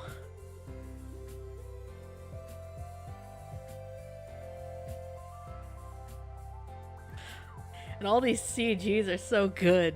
Thank you, dear player, for enjoying our story of friendship and literature. It was great. Made with Love by Team Salvato.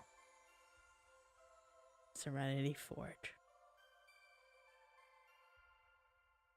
Oh, look at them. Oh, it's so cute. Friendship and literature. And that is all the side stories.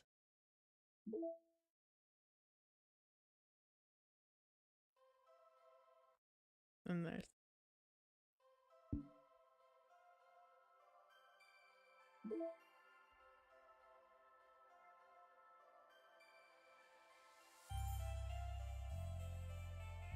hold on, what was the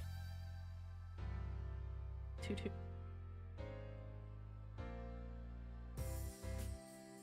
Before it expires, I didn't wanna. I achieved stonks. I achieved stonks. Thank you, game. Thank you.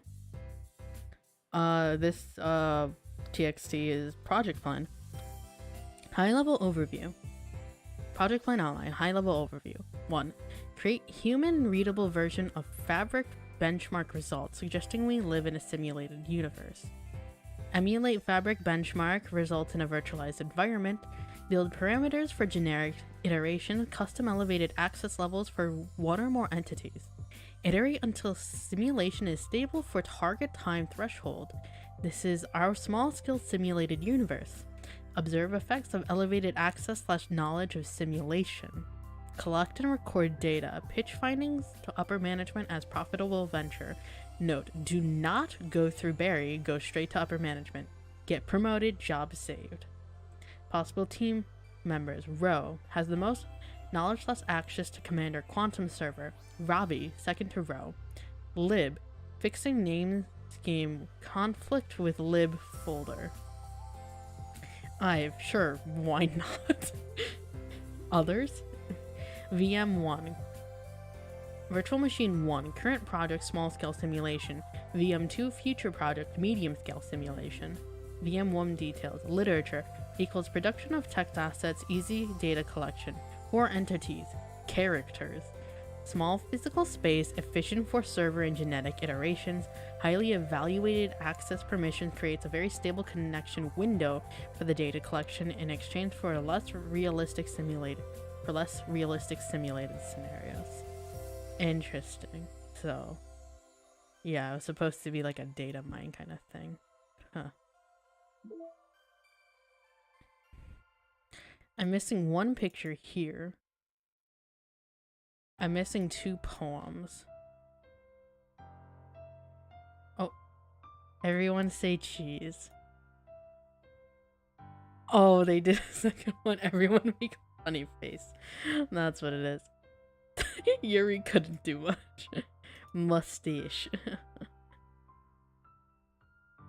Perfect. Oh, and there's another one there. Oh, the artwork drawn by Satchley to celebrate Monica's birthday in 2019. Oh, she's so beautiful. Dang. Also, more mail.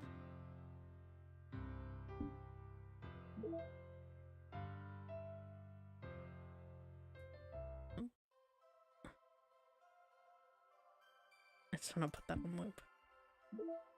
That's not what I meant. Mail. Ravi Rasso. Ooh, here's the Ravi bird. Issues caused by unprotected memory. 12:06 a.m. There's no date, so it's implying this was like for the year it was probably done in like 2019 that this happened. Has anyone evaluated the side effects that may be caused by sharing a memory pool between multiple VMs rather than allocating them separately? I'm looking at some files in VM1 is generating, and I'm finding some information that definitely shouldn't be there. I haven't seen any evidence that this is actually affecting the inside of the VM itself, so I don't think this is a priority, but it's definitely worth noting. My best guess is that memory is being freed from VM2. That memory being freed from VM2 isn't getting zeroed out, which technically gives VM1 access to it. All the info that I have will go into the issue tracker, but I want to check if anyone else already noticed something along these lines. Interesting.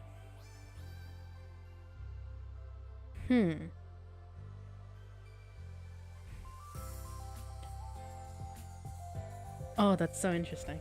Hold on though, but I'm gonna go to the...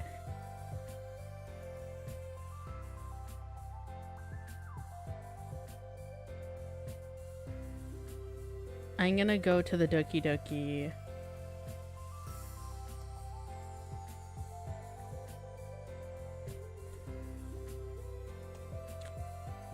files thing on the wiki.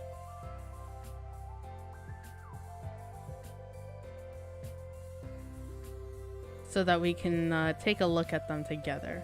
I'm gonna keep the music running so you guys just have, BGM. Let me get to the window.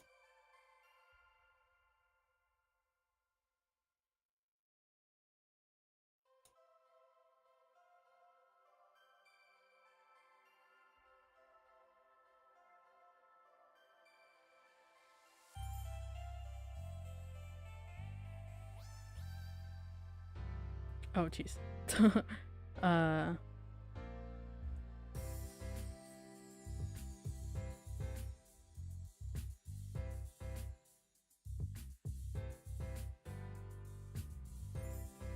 This is big.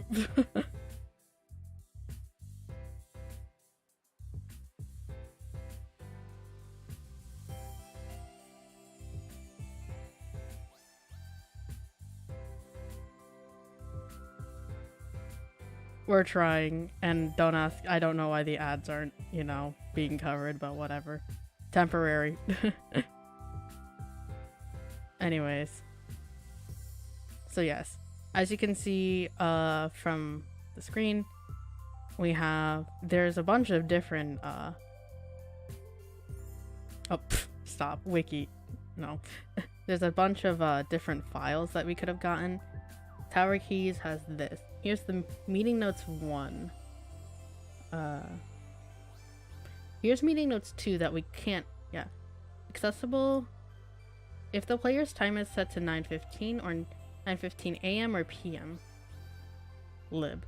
Promising work on recording simulation activity into playable script. Playable equals observable form, not a game. Stay focused, Ive. Pretending to type important things while waiting for everyone to get back on topic. 4:30 still target end time. Assigning names to simulated entities for easier reference. A, B, C, D should suffice. 1, 2, 3. Using real names only encourages treating them like pets rather than simulated entities. Everyone is trying to come up with stupid names now. Control simulation. Create identical VM without entity A having elevated access permissions.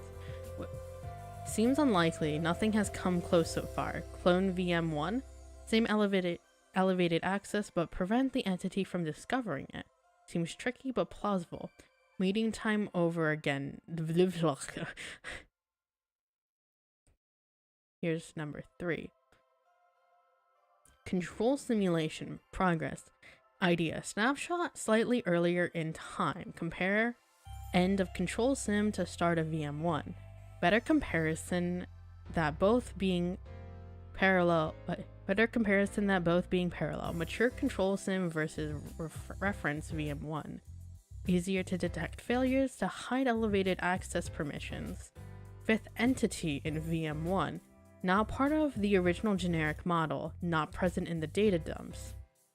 Very bizarre. Ive is less talkative today. Meeting ending on time. 12:55. Oh my god. Okay.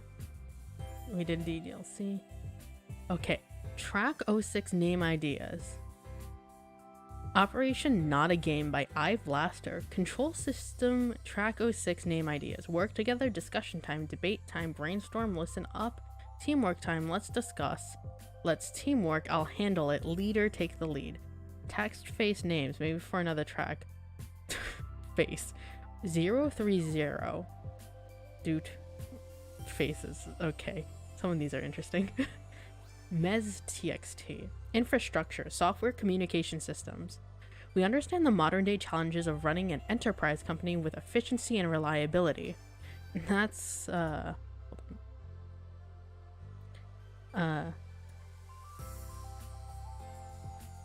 what? We don't need to see this side.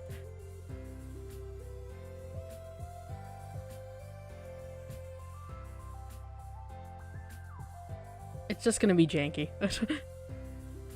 Infrastructure, software, communication systems. We understand the modern day challenges of running an enterprise company with efficiency and reliability. That's why you cannot count on us to get the job done. That's why you can count on us to get the job done, so you can focus on the business that matters the most. With world-class engineers and industry-leading specialists, Metaverse Enterprise Solutions will always deliver solutions. Can you not, Wiki? Hold on.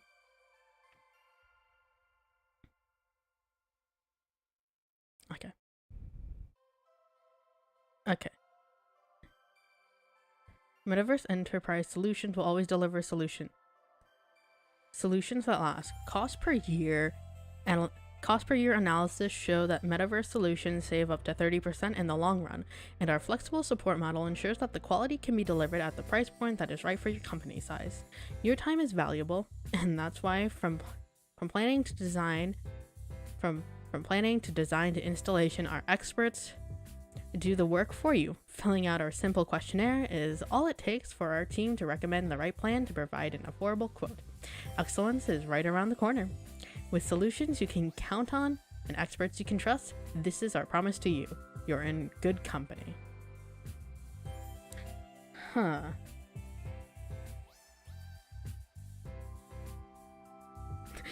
Bruh, I can already hear the generic corporate music playing from that promotional text.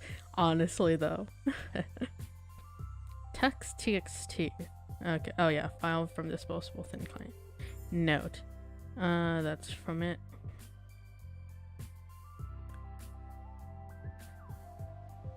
To mist. Huh.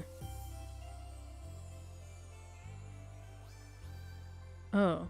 Oh, so this is how. Okay. Interesting.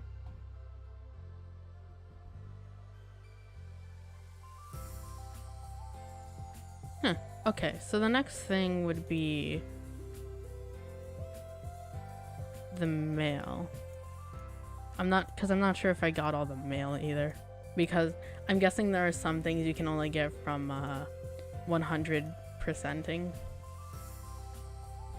Yeah, but I don't think I'm gonna be able to 100% everything, because you know I don't want to have to try to run through the game so many times where I have to just like you know, go through the pain of it.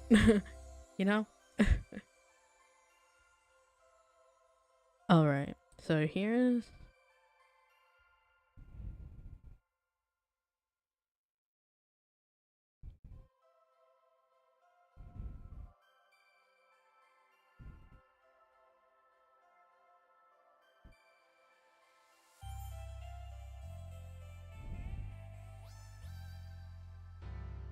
I'm gonna also open. Okay. We got character discrepancy. Yeah, we got OMG. Staying focused on our goals. Yep, got that. Ethics. Issues protected by. Oh, and here's the one. 90% of data, which I haven't gotten. So it's from Rote Heather. Binary data in VM2. I've made some new headway with VM2. Don't get too excited, it's still impossible to establish any stable connection, but it occurred to me that I could at least run a memory dump through the pattern analysis routines to see if we can decipher any digital data from their VM. I didn't want to hog all the server time on a hunch, but I have some preliminary results that indicate the presence of binary computer systems. Based on this, I'm going to schedule 3 days of server time next week to isolate any chunks of memory that appear to be binary data. If successful, we'll definitely be able to find some encoded text and get our first tiny glimpse of VM2. Don't mind me though, it just keeps going nuts on VM1, and hopefully I'll have more to share soon. Wrote Teether, Systems Engineer.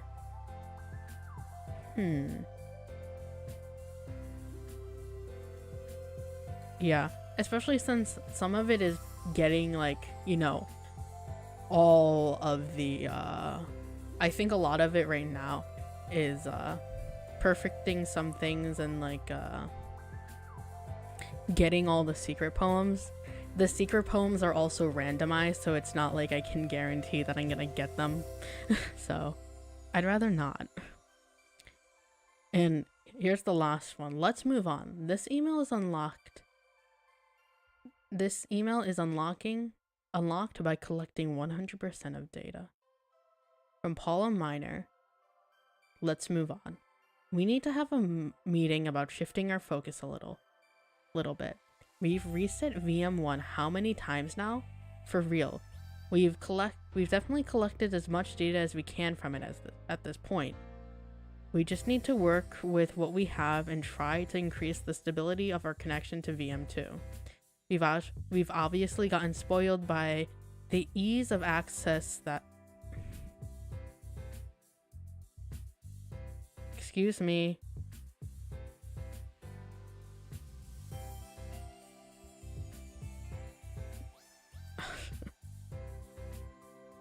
Hold on.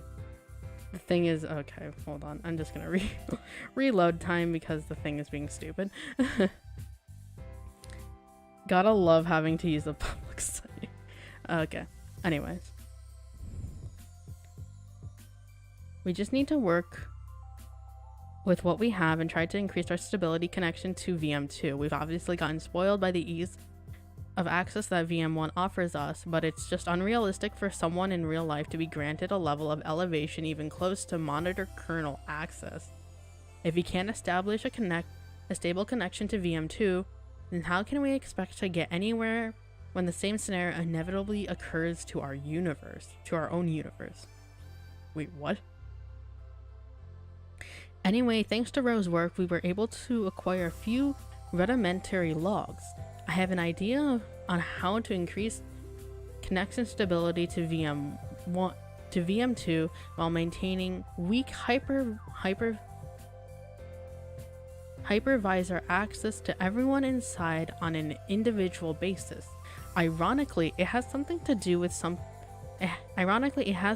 something that they're building in their own VM.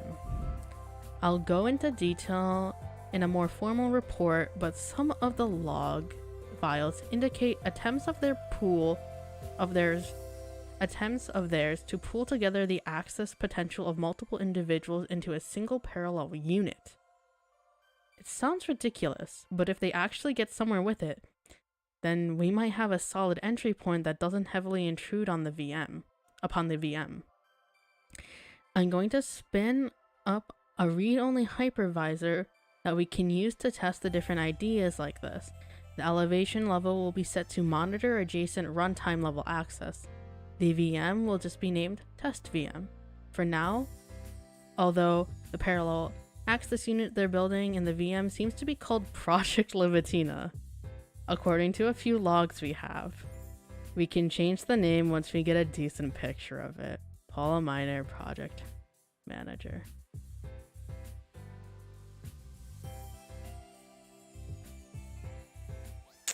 Of course they bring up Project Libitina.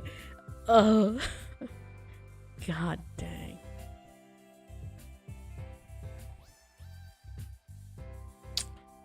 To think I'd hear that one again. Still though, Project Libitina is one of those things where I'm just like, I want to know more. I wish I could know more. Oh god.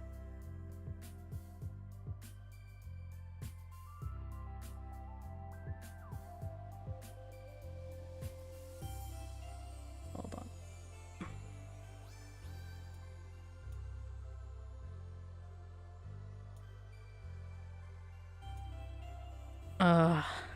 But that's if I 100%ed everything. I'm not sure if there'd be, although, would there be something extra in the pictures? I don't know, that's the thing. I wouldn't know because I'd have to look into it. But I think for now, well, you know what? I think we're good. I think we are good. Yeah, Project Libitina. If you don't know what if for any viewers who somehow don't know what that is, it is a secret from the first game that is it's quite the interesting thing with connections to the book that Yuri mentions as the main game, especially in Act 2. But god, there's so much about this. I might do some exploring on my own with DDLC, but I think for now, I think we have completed our mission to explore this game. Sorry, I'm sorry for the volume blast. I'm just editing sound. There. Alright, I'm gonna move to the free talk screen and let's chat a little more. I'll give some closing remarks on the game. Give me 1 second.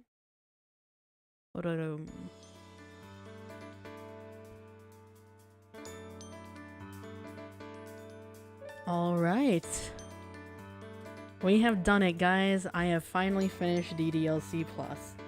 Well, to the extent that I will do on stream. That was so good.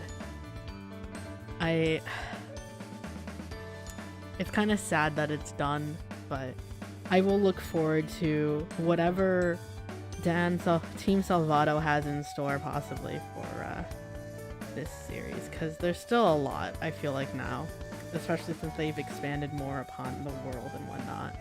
There's so much more to be explored and to be like talked about, and I'm really looking forward to whatever it may be. I love these characters a lot. You can probably tell by the way I was like reacting and whatnot. This game means a lot to me in multiple ways. I think I've kind of gone into it a bit, but basically, yeah, I love these characters. I love the way they're depicted. I love everything about it, and this holds a special place in my heart and always will. It's especially how I got a little bit more into the online community, I guess you could say. But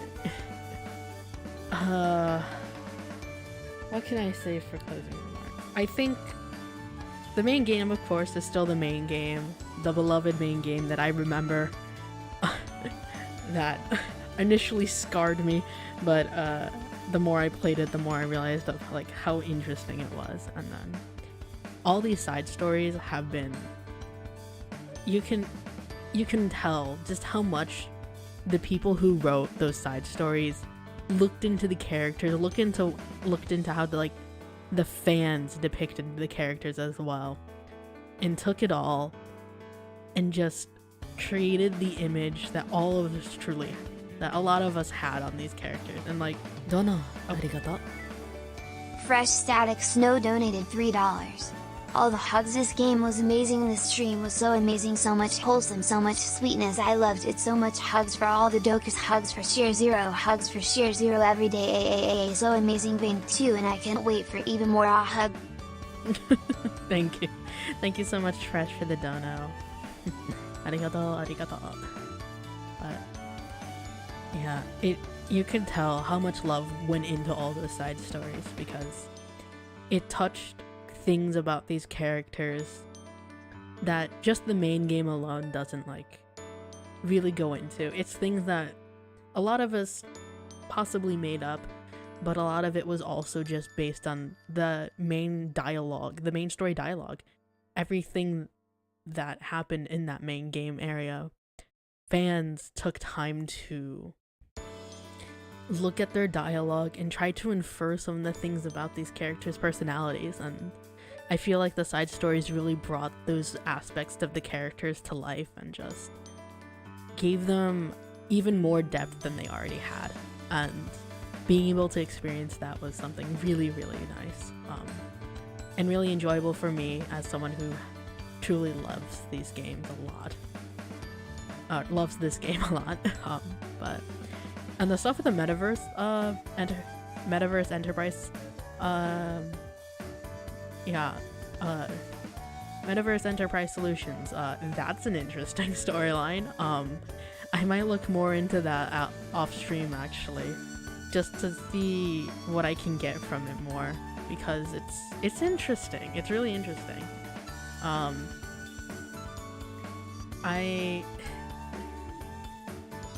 I really like that they added more to the DDLC Plus like that. Just like more lore here. Have some more. Serenity Forge and Dan Salvato said simultaneously together, and you know what? I'm grateful for it because it's really good. But I can definitely say after playing this, I feel very satisfied. And it feels good to be able to finally complete it and be able to like be able to like now just be able to wait and look forward to what will be next. Which I feel like sometimes hold on, I just noticed something that's bothering me. There you go. I feel like sometimes with some games it's like when I finish them I can't always say that I'm satisfied, but definitely with this I feel pretty satisfied. There have been a few RPG games that I finished, and when I finished it wasn't that it was bad, it just I felt more sad about having it be done, that it kind of left a bitter taste in my mouth. And it's just like, oh, it's done. No, because it left me wanting more, not in a good way, because it's more like there are some things that just didn't feel finished enough for me, like that kind of dissatisfaction. But this leaves me wanting more in a good way, where like this part of this like story feels complete and I'm ready to like see what the next chapter for it has in store, that kind of thing, you know. There's unsatisfied finishing and satisfied finishing with like the with games. I feel like, I guess I worded that terribly. I'm just realizing what I just said. That is I need to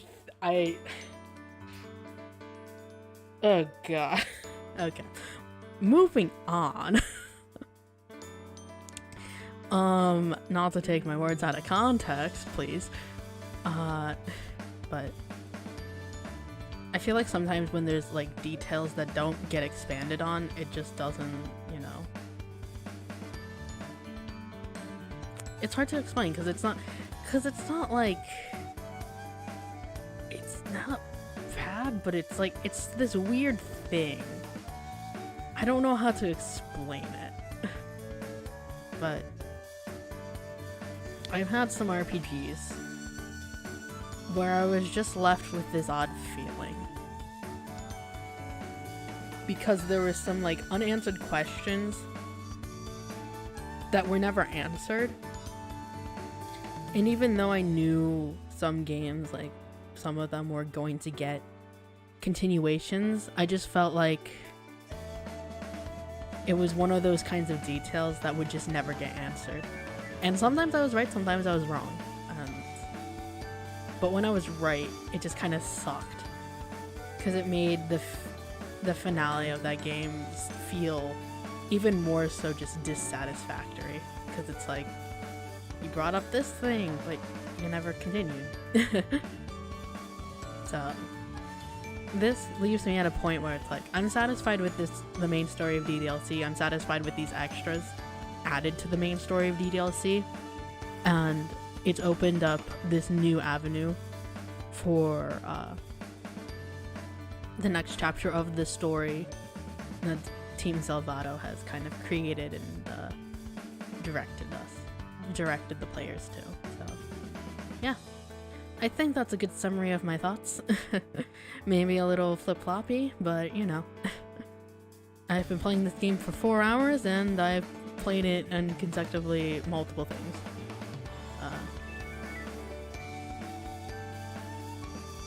But when there are none, it's so unsuch. Yeah. But with this, I think I am. There's some questions, yeah, I don't have answered, and things that I can think about and look into more and explore, but it's not like it's something gnawing at me, like some unanswered question. It's a question that I know doesn't have an answer yet because it hasn't been like willed into existence. While there are other questions that I feel like could have been answered, just never did, and then never did even in like sequels. But anyways, I think I shall wrap this up now. to everyone who stopped by the stream, thank you so much for stopping by. I hope you guys had a good time. I hope you guys enjoyed yourselves and had fun on this little journey. I had a lot of fun revisiting one of my favorite games, and being able to experience the new content and the old content. But yes, anyways, once more, thank you so much for stopping by. I hope you had as much fun as I did. And I will see you guys in the next stream. Otsushiro! See ya.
Little secret hint for you guys. Here is a free voice line. 僕のこの子たち、本当に本当に愛してるよ。じゃあね。